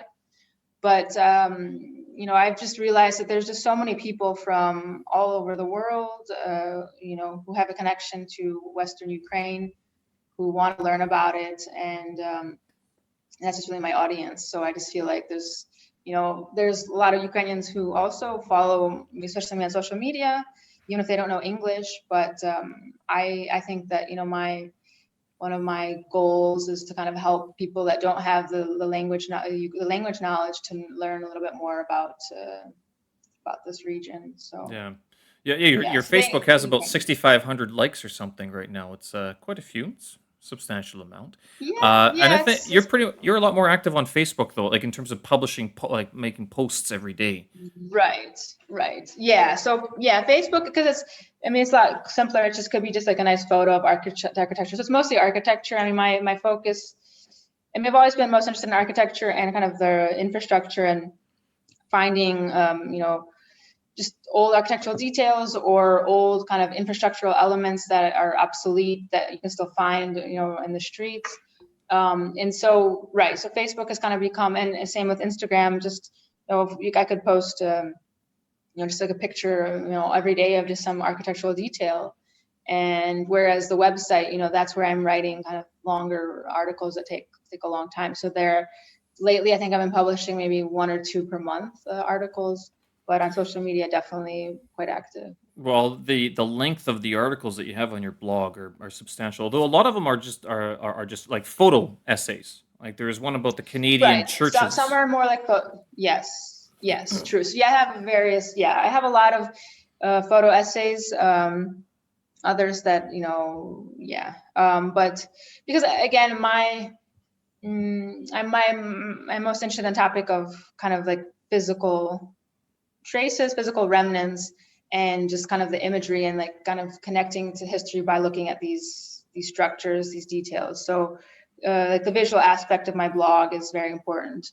And so sometimes, right, I'll just, there's this topic where gather pictures and it's a little bit of an introduction. Other articles could be a little bit more text heavy, but again, it's like the visual aspect of that history that I want to connect people to. So Where do you do a lot of your research? Like you said, some of the research is like in Ukrainian only. So like, where are you mhm. gathering a lot of this? And where's this inspiration coming from? Do you just walk down the street like, oh, look, there's a sign, bang, read a book on it? Like, how do you find this information? Yeah, so various ways. There's some books, like I have like books in Ukrainian about architecture or about like history architecture of Lviv, of Ukraine, of Galicia. So sometimes I can find something in these books. And then there's when it comes to some of the ghost signs, there's also been a project, a couple of acquaintances of mine wrote in Ukrainian and Polish books, kind of documenting also some of these like traces of old signs in Polish and so on. And so sometimes through their work, through other books that I've come across, and also just finding some academic papers online, that has helped me. Also just contacting like architectural historians in Lviv that I have some connections with. If I have some questions. So it's a lot of so also a lot of just internet Google searching, and you could find sometimes in Ukrainian some information. Books, I have a lot of great books that have some of this information. Contacting people that might know, a lot of different ways. But yeah, so I mean, yeah, basically it's just walking around, like you said, finding something and then maybe initially Googling it, trying to find information. If I can't find it, then, looking into other resources. And then the last resort would be maybe like posting something on Reddit or something, or like trying to ask, people if they might know, or it could be Reddit or even like on a community, so like a Ukrainian specific Facebook group, you can, ask there, but a lot of different ways. Yeah, I'm guessing Reddit's Yeah. pretty good for that. There's enough trolls on there. There's going to be someone who throws something your way. Reddit's good because some Right. people are like, well, I wouldn't trust Reddit. I'm like, I trust Reddit because there's enough people that go there that either are Mhm. like on the positive camp and the negative camp. I'm like, you can sort of gauge the truthfulness of something just by seeing which way it's leaning, and it could work in the opposite direction Right. too, right? So do you Yeah. ever? Because you say you Google these things, and this is the big thing, big question ever, isn't it? I mean, as a traveler who's learning the language, is fluent in the language, is it better to? Is it easier? Is it more authentic to go to Google for the research, or do you go to the people and ask them, "Hey, what does that mean?" I mean, sometimes it's like they have no clue. They're like, "Why are you asking? It's a sign. I don't know. It's been there for 70 years. I no idea." I mean, do you ever try to talk to like the people around there to find Mhm. some of the answers? Yeah, yeah. I mean, there's not always a lot of people that I can ask, but sure, I've had some interesting exchanges of people on the street who I know some history and give me a little bit of back history of some of these buildings, some of these details. So I've had some exchanges like that. Um, yeah, I mean, when it comes to like something very specific like that, right? Maybe Google doesn't always have the answer to that, but that's when maybe I can reach out to someone like again like an architectural historian or and people that I know that have studied these things in Lviv who might have some answers. And there's been times where no one has had like a definitive answer for some of these things that I've found, but I've made that's when maybe Googling and trying to research and finding um, similar objects in other places, or and then kind of just making myself some assumptions and trying to figure it out. But yeah, so I mean that's a great way also to talk to people directly about it. But I guess there's not always someone to ask, or there's not always an opportunity to do it that way.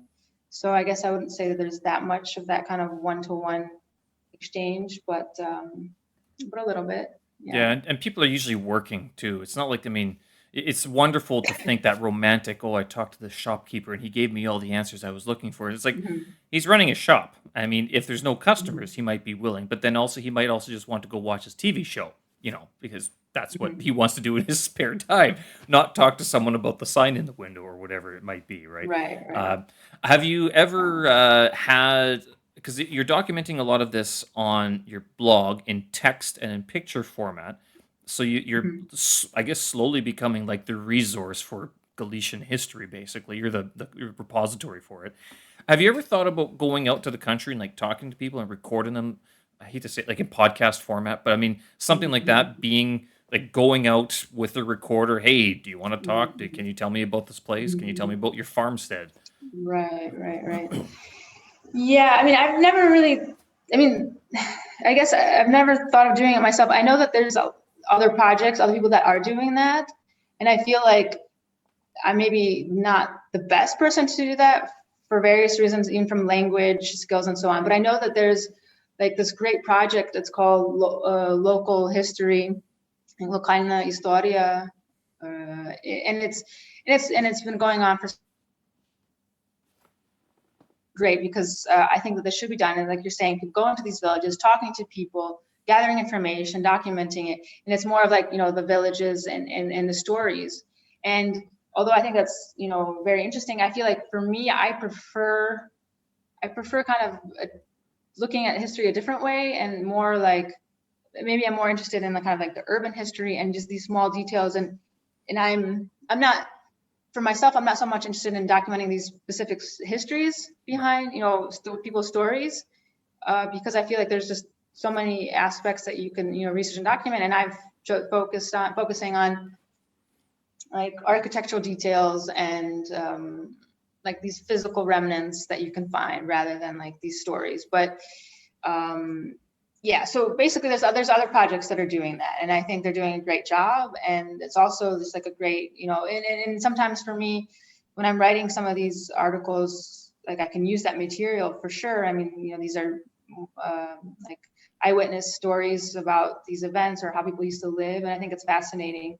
Um, and I can use that as when I'm working with my material. But I guess I just never thought like I had enough motivation to do it myself, or maybe didn't feel like I was the best person to do it because of language and then Yeah. logistically and so on. So. Are you able to like? I mean, you keep on making reference to your Ukrainian abilities not being like that good, but you got to be decent in the language. Yeah, no, I mean, I'm fine. I mean, I can get by for no problem, but It's no, more I mean, than I guess get it was, by. I think you. I mean, you're probably better than getting by. yeah, I could get by with Barabolia in McDonald's. I think you're beyond that right, that right. level though.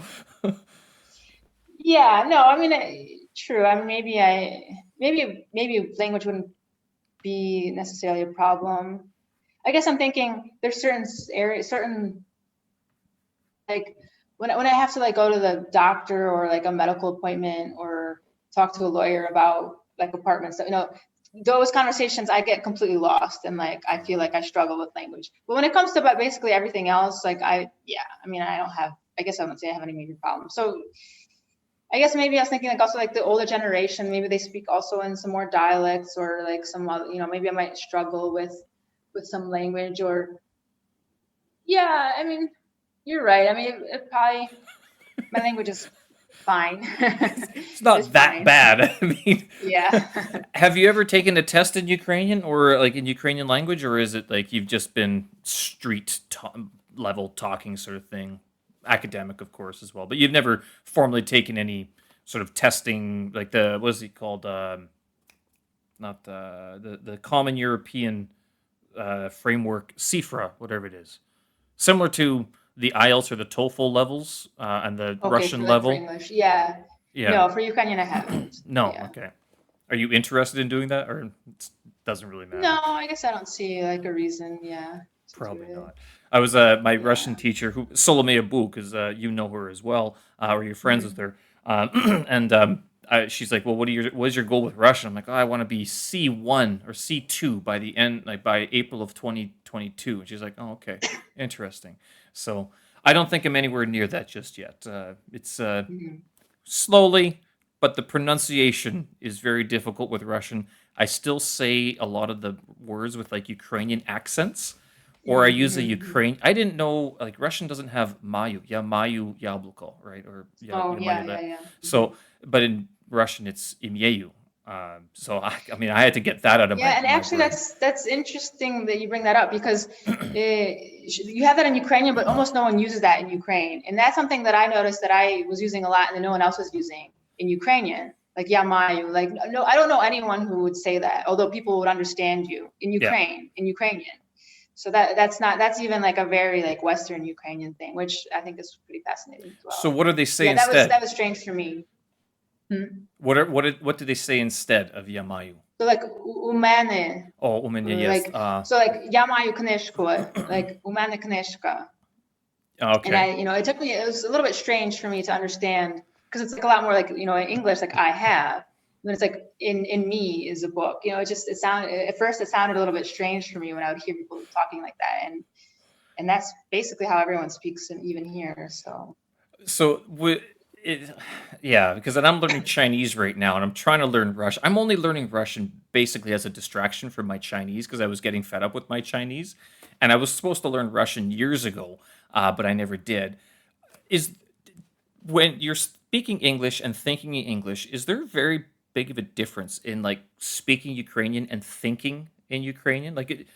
To me, there is a book instead of like I have a book. Both are possessive, but there's a different grammatical way of putting the sentence together. Right. Does that ever trip you up with your languages? Well, I mean, I think it's one of the things that gives me away sometimes as being a foreigner, like not a native Ukrainian speaker, because all the words are could be grammatically correct, but maybe the structure of the sentence is just totally English. So that definitely happens, and that's I think a really hard thing when you're learning another language is. Right, you can learn all the words, you can learn the grammar, but how do people actually speak? How do you build those sentences? And I mean, I think I've gotten better, but that's definitely a comment that people have made in the past about my Ukrainian is I sometimes spoke Ukrainian in a very English way, and and I don't really think about it, and I still think in English, even though I've been in Ukraine, for so long, and I mean, I speak both languages pretty often because I have a group of friends that we're foreigners are speaking English. Work and then of course Ukrainian friends, Ukrainian, and at work is a combination because with my colleagues I'm speaking Ukrainian, but then when I was in Ukraine I'm speaking Ukrainian. My colleagues in Denmark I'm speaking in English. My work is in English. So it's just like a huge combination of mix of Ukrainian English all the time. And there's going to be years or periods where I'm speaking more Ukrainian, periods where I'm speaking more English, depending on again friends and work. But anyways, so yeah, but I've definitely noticed that I'm always thinking in English. Yeah. I don't think I'm like when I'm speaking Ukrainian, I don't think I'm necessarily like translating. My Ukrainian is good enough where I'm just speaking it. But Okay. definitely like there's Yeah, there's definitely still some of that English influence in when I'm speaking in terms of structure, but it's getting better. I mean, that's something that I think has definitely improved in these years is maybe I'm less often structuring a sentence like in an English way, but it still definitely happens. And it's actually funny because it even goes the other way because I'm around a lot of, non-native English speakers, and I'm hearing a lot of English from Ukrainians. And sometimes I notice that I picked up some of the things that they do in English, even though it's my native language, just because, when you're hearing these, kind of little mistakes all the time, you just like language, you just absorb languages and how people speak. And that's why you can pick up accents and all that. And so it's just funny because I've occasionally will say something like in English that sounds almost even Ukrainian, just because I've Like maybe what? heard others. Like what? Yeah. Oh, I don't know if I can have an example, but I have to think. The I can't one think of that I something had, right now. that Solomea picked up, she was, because I say da niet da in Russian, and she's like, she stops me one time, and I've been learning with her for a couple months, and she's like, "Do you say this in English, or like, is there another language you're getting this from? Because it sounds like you're in a hurry when you say like yes or not yes, which I guess is like yes or no in English. You say yes or no, right? But Mm-hmm. but in Chinese they say 是不是, which is like yes, not yes. That's how you would directly translate it. But she's Mm-hmm. mentioning this and going, it sounds like you are in a hurry and you're pushing for a response right now. I'm going, well, first of all, I mean, I'm paying you for an hour-long lesson, so yeah, we got to keep things moving along. But number two, yeah, no, I am stealing it from Chinese, where there's that grammatical Mm-hmm. construction that is not meant to rush anybody. It's meant to be a very Mm-hmm. simple. It's a conversational, and it's a very simple yes or no answer. You don't have to give them a long grammatical response to the question. You say sh or busha, yo or mayo sort of thing, have or not have. Mm-hmm. And she corrects me, and so I guess the more polite would be like "Можно так сказать" would be like, may I say it this way? So that would be my Mm-hmm. one example of where I'm transliterating from Okay. Chinese into Russian, and Mm-hmm. then I don't say it in English, yes or no. I don't ever say that to people in English. Yeah, no, that's interesting because I think because those are both foreign languages, and I've noticed like because I used to know French a bit, and I noticed sometimes when I try to speak French, even though I haven't spoken it in a long time, or I remember back when I was learning French, like sometimes I was trying to speak French and a Ukrainian word would come out by accident. Yeah. I feel like those, the foreign languages are kind of in the same area in your brain, and they kind of can get mixed up, and like they're more going to affect one another maybe than your native language. But yeah, yeah. And actually, so I've also been told that the last few times that I've been in the States, when I'm speaking English, people have told me that now I have a bit of an accent when I speak English, which I think is quite fascinating. That What just sort of accent? from being in. What sort of Yeah, like accent would like you have? like it's like they say like a little bit of a foreign accent. Like it's like they can't tell. Like I've had people that know me, and I've also had like an Uber driver once, like just a couple of the different people that maybe know me and have never met me before, who have mentioned that I have a little bit of a small accent when I'm speaking English, and it's like they can't quite figure out like what it is, like Is where it I'm the from, or sound? I think it's the way. I think it's more of maybe the even the enunciation, like how I'm the sentences and how I'm Where you're saying them. accenting certain, putting the stress on certain syllables. Yeah, that's actually a huge problem I have with the Ukrainian. I have a horrible time with stress, uh, and it's partly because in our like Ukrainian, in our Western Ukrainian dialect, when I'm speaking at home, we put stresses on different parts of the word, whereas here it's different. Plus, then just other reasons, but I struggle with the stresses in Ukrainian. Oh my gosh, Well, and it's just you funny. And now it's like it sounds weird. My parents will say, Russia instead of Russia for Russia, Russia, yeah, and yeah. like how do you say it? How do I say it? I used to say Oh, Ruski, but okay, yeah, my yeah. So, Russians are but like, no, it's just Russia, or Russia. I have no idea. I get it wrong every time. yeah, okay, yeah. But there's just a lot of these examples, and then it gets like all such a mix up for me. Yeah, but Yeah, the as I've been made blatant, very aware of my where I'm not sure if it's even Ukrainian accentuation of the words, but every time I know Solomia is like, you're pronouncing it like a Ukrainian. You can't. If you want to learn Russian, we're going to learn Russian. You want to learn Ukrainian, that's a different class. Okay, so like the one was the number 11, Adinatsitova, Adinatsiat, and she's like Adinatsiat. That's the accents on the second syllable, not the first syllable, not syllable. But ordinatsiat, I guess, is what you would say in Western Ukraine. But I mean, I'm sitting there going, that just sounds natural to me. I guess the other thing is that with having that English, like the American accent, and for me, the Canadian accent, pushing in on like, my brain Right. tells me that in this word of this many letters, the accent should be here. Whereas that culture says, Right. no, that's not where we put the accent. You're wrong. Foreigner. Exactly. Yeah. No, that's been a bit of a struggle for me. Would you say Yeah. that you're still learning the language even after all these years, or is it sort of ingrained in Oh your yeah. brain? Okay. Yeah. I mean, in terms of like vocabulary, it's like very rarely, when I don't know a word, and if it's usually maybe like some kind of like slang or something that I might not be familiar with. So like, and in reading is fine. I think, but I'm still learning it. I mean, so okay, I could occasionally learn a new word, but I think still the hardest part is speaking. I mean, I can speak, like not a problem, but I know that I'm still making mistakes, and I know that like there's some endings where I kind of don't know the exact ending, so maybe I'll kind of like mumble the ending so no one will pick up if I know it or not, So yeah, and it's also just like I have better days and worse days. There's like some I can have a good day where like I'm speaking to everyone in Ukrainian, having this long conversation. Then I have one day where I'm talking to a friend and I just like can't express myself like in Ukrainian, and it's interesting. I have ups and downs, and I'm still I would say I'm still not completely satisfied with my level of speaking. I think I'm satisfied with my comprehension level, my reading level.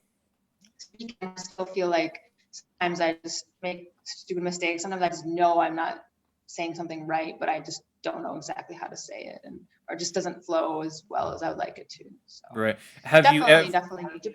So have you ever looked at the blog posts that you've had your friends translate and checked? Like, do they ask you, or do you ever ask them, like, what you wrote this in Ukrainian, but I mean this in English? Like, does that ever happen on your blog, on your site? Have you ever looked? So you mean like that when they translate it into Ukrainian, that it's not quite. Does it faithfully represent the idea behind your original post? Yeah. I feel like they've done a good job, and usually like I'd say that my posts are like pretty straightforward, Right. and so it's no, there's never been, I don't think, a problem with that. Yeah. Where do you see your website going? Because you've been going for this like 10 years already. I mean, it sounds like you're at home in Ukraine. You're not leaving anytime soon. Like, what else do you plan to do with your Forgotten Galician website? You planning a book at all? Or, I mean, 10 years, come on. It's getting to that time. Well, yeah, I mean, and a lot of people have asked me about a book, if I, thought about creating a book, and I've definitely started thinking about it. And I have some ideas. I mean, I can approach it. Yeah. So basically, I would like to maybe try to write a book sometime. And I'm still figuring out how, like, there's all these different kinds of books that I could, write out using this material. And I'm still kind of deciding what I want to do. I have some idea of kind of how I would want to structure it and what kind of book it would be. But yeah, I mean, it's kind of in the background. I'm working on this idea. And as I'm still creating content for the blog, I mean, this is also just at the same time I'm creating content for the book, and I have some idea. And so I think once I'm able to finish a couple more of these articles that I feel like are material that I want for the book, then I'd kind of have a lot of the material already, but then I'd have to kind of rework it. But yeah, I think that would be interesting for me to try to. I have a lot of material. I have a lot of great pictures. It kind of makes sense to maybe try to create a book out of it. So I don't think it'll be anytime very soon. I mean, I don't have that much free time. I work full time, and then this is just kind of on the side, this blog. And I also want to maintain the website as well, and I don't want that to kind of get you know, get behind. So it's going to be, I think, a few years before I could have a draft of something. Well, we'll see. We'll see. I'd I like to. I'd like to create a book. I've been saying I'm gonna write a book about this for a long time, and there's Mhm. nothing. I think I wrote a guide to teaching ESL overseas, and it Mhm. was just, I mean, it was decent. It was informative, but it was based upon blog posts that I'd written for my website. I just kind of compiled them. But yeah, Mhm. it's I didn't feel comfortable charging people for it. I'm like, a lot of this is just like Wikipedia and Dave's ESL Cafe, which is like your go-to information portal for ESL teachers, basically. So, Mhm. but I gotta say that your website's very well organized, far better than mine. This puts me to shame. Mhm. Oh God, this is terrible. I mean, so and you got it all like drop down menus and everything. I bet it even displays on cell phones properly. So, um, so you did some research about your name, Areta, which comes from the Greek word arete, um, virtue, I guess, right? Mhm. Yeah. Did you ever do uh, family research about your family name? Have you ever done that part as well, or? Yeah, yeah. Well, so in my last name, Kovalska for the feminine.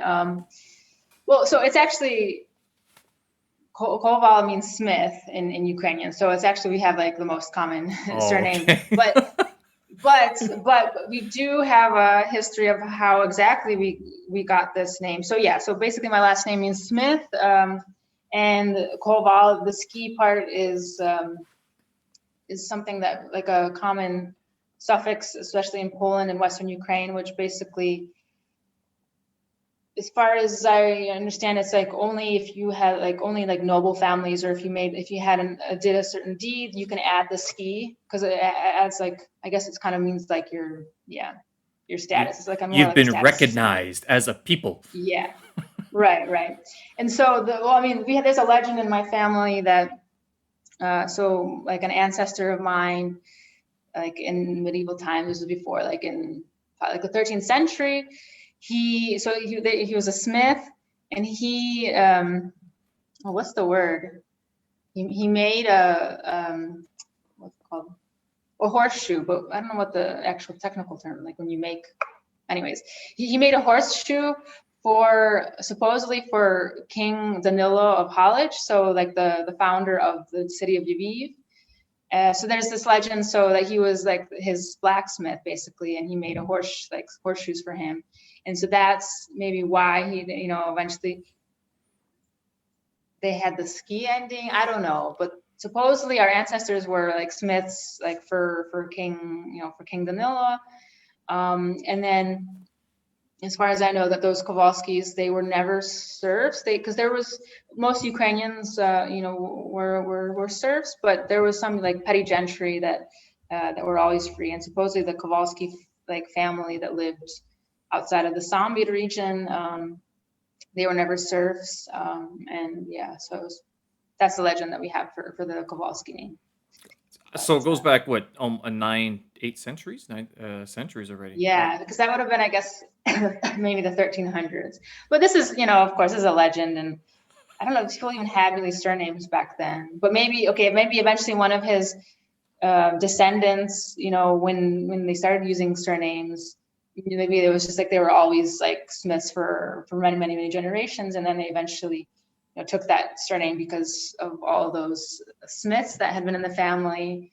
Yeah, I don't know, but yeah, that's interesting. I mean, I like these legends. I don't know how true they are, but Yeah, when you say the 13th century, well, my name gets traced back to like the 12th or 13th century as well, the oh yeah. Polish ancestry, and the way that my name's spelt Syrski with an I ending is the Polish version of it. But that, as Right. I'm told, is because when my grandparents came over, or my grandfather came over, the immigration officer in Canada didn't know how to spell. He just assumed that he was Polish, and so gave him Right, the right. Polish ending. But I do have Mhm. family out in the Ottawa area that spell it with YJ, like the transliteration that way. Mhm, mhm, So it's different. But then when I was in Ukraine doing the typical family research that most diasporians Mhm. do, which I met a Polish guy here in China one time, and he's like, "Are you American?" I'm like, "No." He's like, "Have you?" But you're Ukrainian or something. I'm like, "Yeah, yeah." And he asked me, we were talking about going to Ukraine and things like, "Oh, so you're one of those guys, one of those diaspora who goes back and researches your name." We laugh about you people. I'm like, that's kind of, it is funny because it's so common for the diaspora to go back to the homelands. Mhm. Oh yeah, I'm Ukrainian, I'm Polish, whatever. But Mhm. so when I was in Ukraine researching this name, my students gave me like three different versions of my my last name that get traced back throughout history. One of them, I have the blog post. I should have uh, read it before I said this, but the one of them traces back to Cossack times, like a medieval age sort of thing when the Cossacks were fighting for the freedom of Ukraine. Sirko was one of the Cossacks, and so he was the Mhm. werewolf guy. He was a shapeshifter. That's one Mhm. story. The second story Mhm. is the one that I grew up with. What sirski is like, sir is like cheese, and so ski is you're Mhm. a maker, so you're a cheese maker. Which I told this to my Mhm. colleagues here in China, and they're like, "Ah, you're the cheesemaker guy." It's funny. And then the other one, I'm not sure about the other, but it does pop up on Wikipedia in southeast Poland. That name, Sirski, pops up Okay. as a noble family that was allied Mhm. to some coat of arms that was given Mhm. some special Mhm. status. So, yeah, Mhm. I Mhm. hope that it's not some Polish guy trolling us, trolling the diaspora, just saying, "Yeah, 12th century, you got it. It's your name." They'll never get it. Do you hear a lot about the diaspora, like the people who go back to Ukraine, to go Poland to do family research? Have you ever helped anyone do that before through your website? Um, I mean, I definitely get a lot of requests, people that want help with that research, and I do not offer that help, but I have contacts, people who can help them. But yes, I mean, I've definitely come across a lot of people from diaspora who have either come to visit Ukraine because they're looking for family, others who want to do research and need help. Yeah, it's pretty common, like as you're saying. I mean, diaspora to be curious and to try to find if there's any living relatives or to find more information. Understand. There's every story, every family history has a lot of like missing parts, and trying to kind of piece it all together. So yeah. Yeah, I So mean, if I think that's like with the blog. I mean, a lot of people who are like curious about their family history, they'll start researching Galicia and they'll come across my Yeah. blog, and then they'll message me and say, "Oh, like, can you, my family's from here. Like, can you help me?" And I usually tell them to contact a professional. who are the professionals? Do you have like a recommended like organization that you send people to, or you just don't Yeah, know? well, there's this one guy, Andriy Dorosh, who he has like uh, they organize like heritage tours and also do research. And he reached out to me a couple of years ago. He found me because of my blog and just wanted to like just meet, and because he has this project. Um, and we've just kind of, I just thought, I've so he helped me a little bit, and I've just now I recommend him to a lot of people, and I've gotten a lot of great feedback. So I'm confident that he's good. And now when I do recommend him, I know that like people are going to be happy with his work. So I have like, he's just like a verified, really great researcher. He has a couple of people that he works with, and so he can offer a lot of different professional like research or even organizing tours. And So he speaks English, or he knows English, right? yes, Oh, I okay. would. Yeah, I think we spoke Ukrainian, but yeah, I'm sure that yeah, definitely. Oh yes, definitely. Yeah. Yes, and actually he also has a little bit of like he has a blog on his website. So the website is more about like just advertising his services, but he does write occasionally a very interesting blog and in English, and I think he just writes it by himself, and it's very good. Yeah, no, so he's got great English. Yeah. Yeah, this is the one that's I'm just looking at it on your website actually. It's Dorosh Heritage Tours, and he has his own Yes. website on Yes. Facebook as well, Andriy Dorosh. Yeah, okay, that's interesting. I've never heard of his tour company before, but I Yeah, I mean, try. I think it's still pretty small, but no, I mean, again, I've heard a lot of great feedback from, and I've already recommended, in the past couple of years, a lot of people that have worked with him. So Mhm. That's good. I tried to go old school and be like, street level. I tried to learn Polish and Ukrainian to do my research. I think I failed more than I succeeded, but I mean, I did drink a lot when I was in Poland and Ukraine. I remember doing that quite a bit, but yeah. But that's good. I mean, that you're able to recommend someone like that. So cut off everybody who wants to email you right now. Just go to Dorosh Heritage Tours. They'll take Right, care of right. you, right? No other problems with that. So if we were to send people to your website, what would you say that they should look at, sort of maybe first or even second? I mean, because there's a lot to look at. What would you sort of recommend? Where would people start? Mhm. Yeah, I mean, so my favorite topic would be, well, so like, because it all kind of started with, and still like what I'm most interested in writing about is kind of like the physical traces. So when I have like architecture, ghost signs, and infrastructure, and so basically these are all my articles about like finding in Lviv, other places, just like my favorite, for example, I guess boot scrapers. So I love boot scrapers, and this is something that's very outdated, but you can still find around the city and in different cities. And it's not only in Ukraine, but still. So it's just like a reminder of the past when streets used to be all muddy, and before you enter a building, you need to like scrape your boots. And of course, no one really uses it anymore. But you can still find these little, and they're very small, very easy to miss. People don't even notice them or don't know what they are. But I just think it's just like a great symbol of this like trace, like connection to the past that you can still find, and it's still on its like original location. It's still there, and it's just no longer used. And so I've collected a lot of pictures of these boot scrapers, and that you can still find around Lviv, and kind of brought attention to them. And I think that and there's a couple other topics like this, of these kind of like antiquated I guess elements of infrastructure architecture.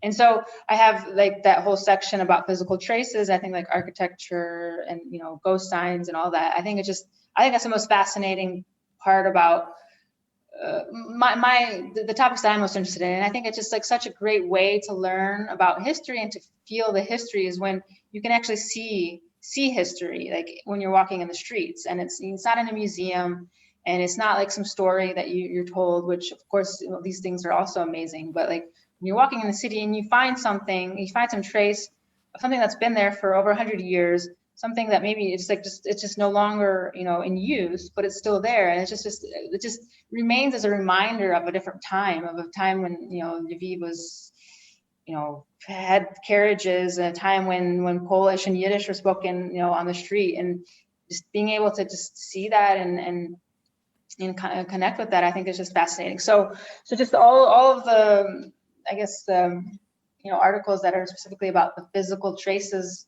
of history that you can find still in Lviv, I think it's fascinating. I think a lot of people would also be interested in seeing that.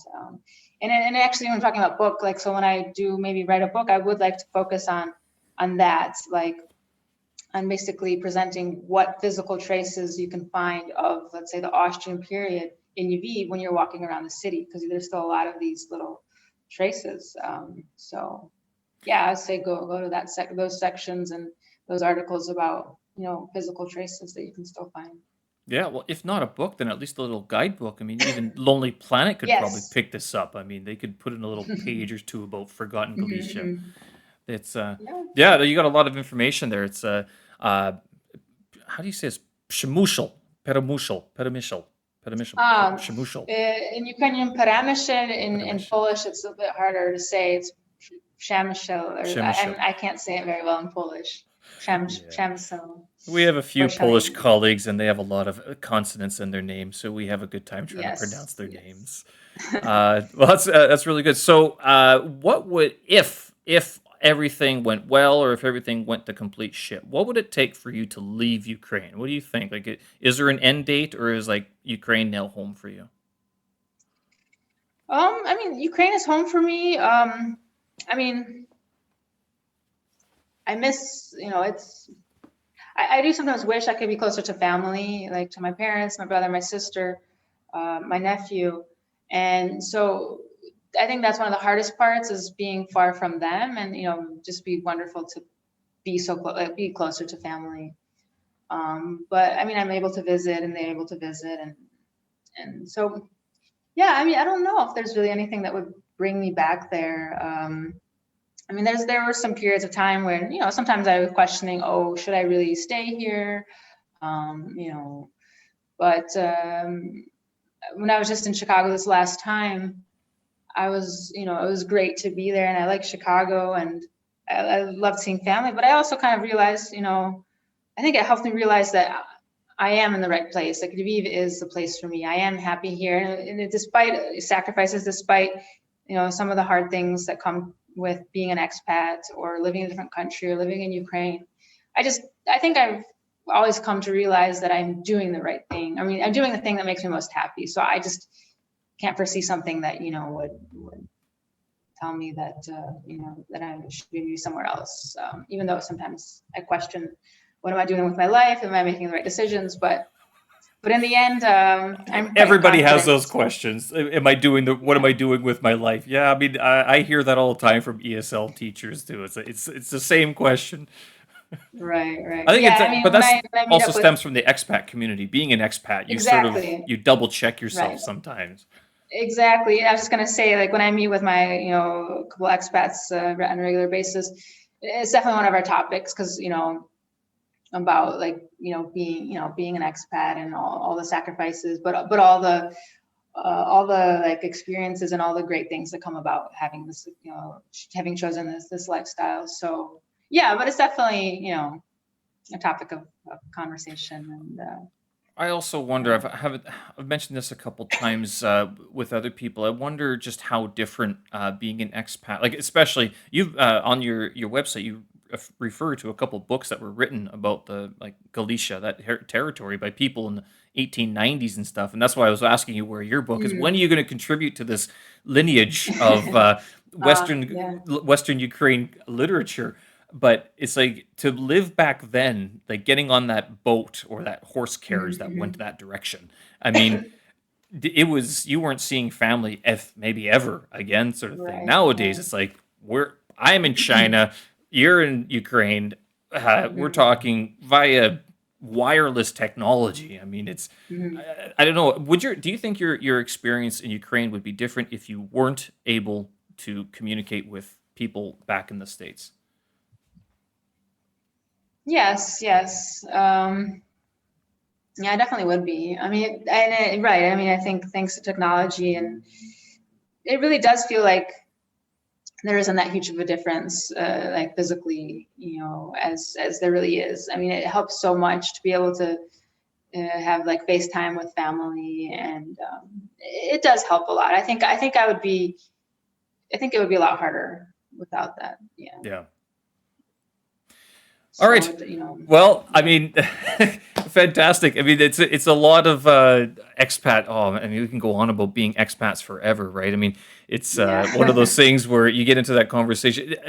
How often do you get together with other expats? Is it very often, or is it mostly like once a week, once a Well, month? yeah, I mean, like this past year, because various pandemic reasons, there's a couple of other expats. I mean, I only kind of on a regular basis talk to a few other expats. There's more in Lviv, but there's just like a couple of closer friends, and I meet with them almost every week, and Oh wow. Okay. yeah, so it's pretty regularly. All right. Now, it hasn't always been like this. I mean, there's, again, a lot of people come and go right now. It's just like there's these a couple of guys that we've kind of bonded together during this COVID experience, and regularly talk about life and stuff like that. So yeah, I've got one last question before I let you go, because I know I mean, it's lunchtime in Ukraine right now. You got to get going.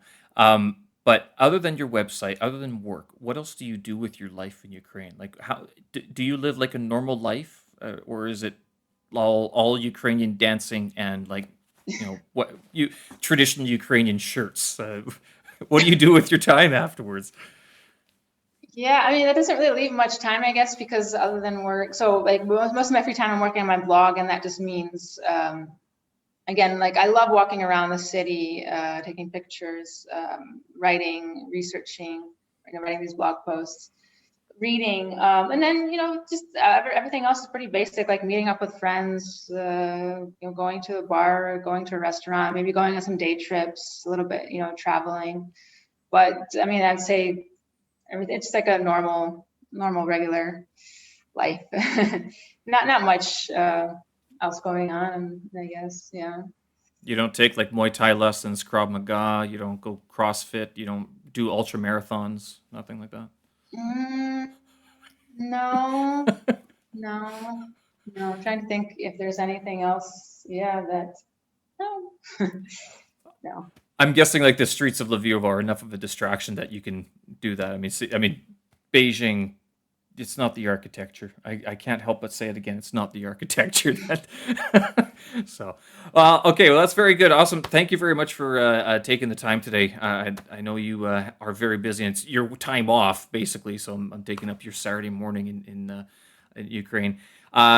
If people want to get in touch with you, where can they find you?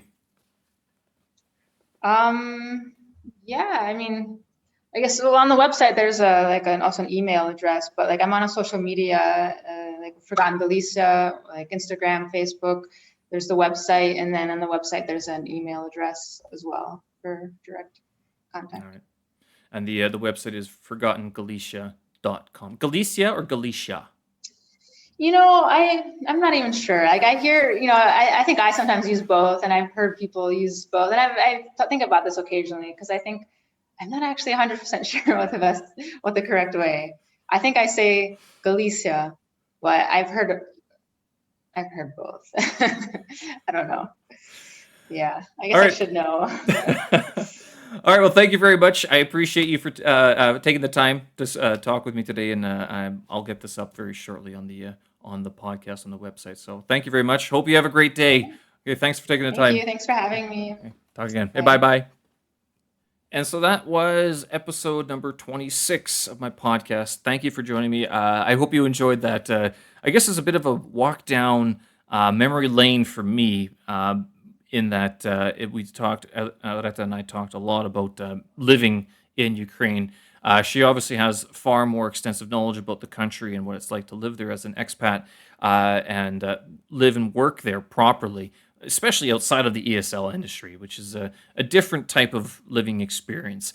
Even though a lot of expats, we can sort of commiserate together about some of the funny things and not so funny things that happen. But it was great to finally get to talk to her in such a long conversation about her website, what she's doing, her research, and I hope you guys were able to glean a lot from that. I know just clicking through her website, it's very easy to navigate through and to get lost in it. And I don't mean lost in a bad way. I mean, it's very easy, especially with since I'm of Ukrainian descent, to go through it and find something else of interest, especially since a lot of, like my family, we talk about Ukrainian history quite a bit. And I know a lot of people who are listening to this probably also have Ukrainian lineage at some point in their history. So hope you guys enjoyed that. Thank you very much for joining me. I appreciate you taking the time. I'll have all the details up on my website, and have a good one. We'll talk again. Bye-bye.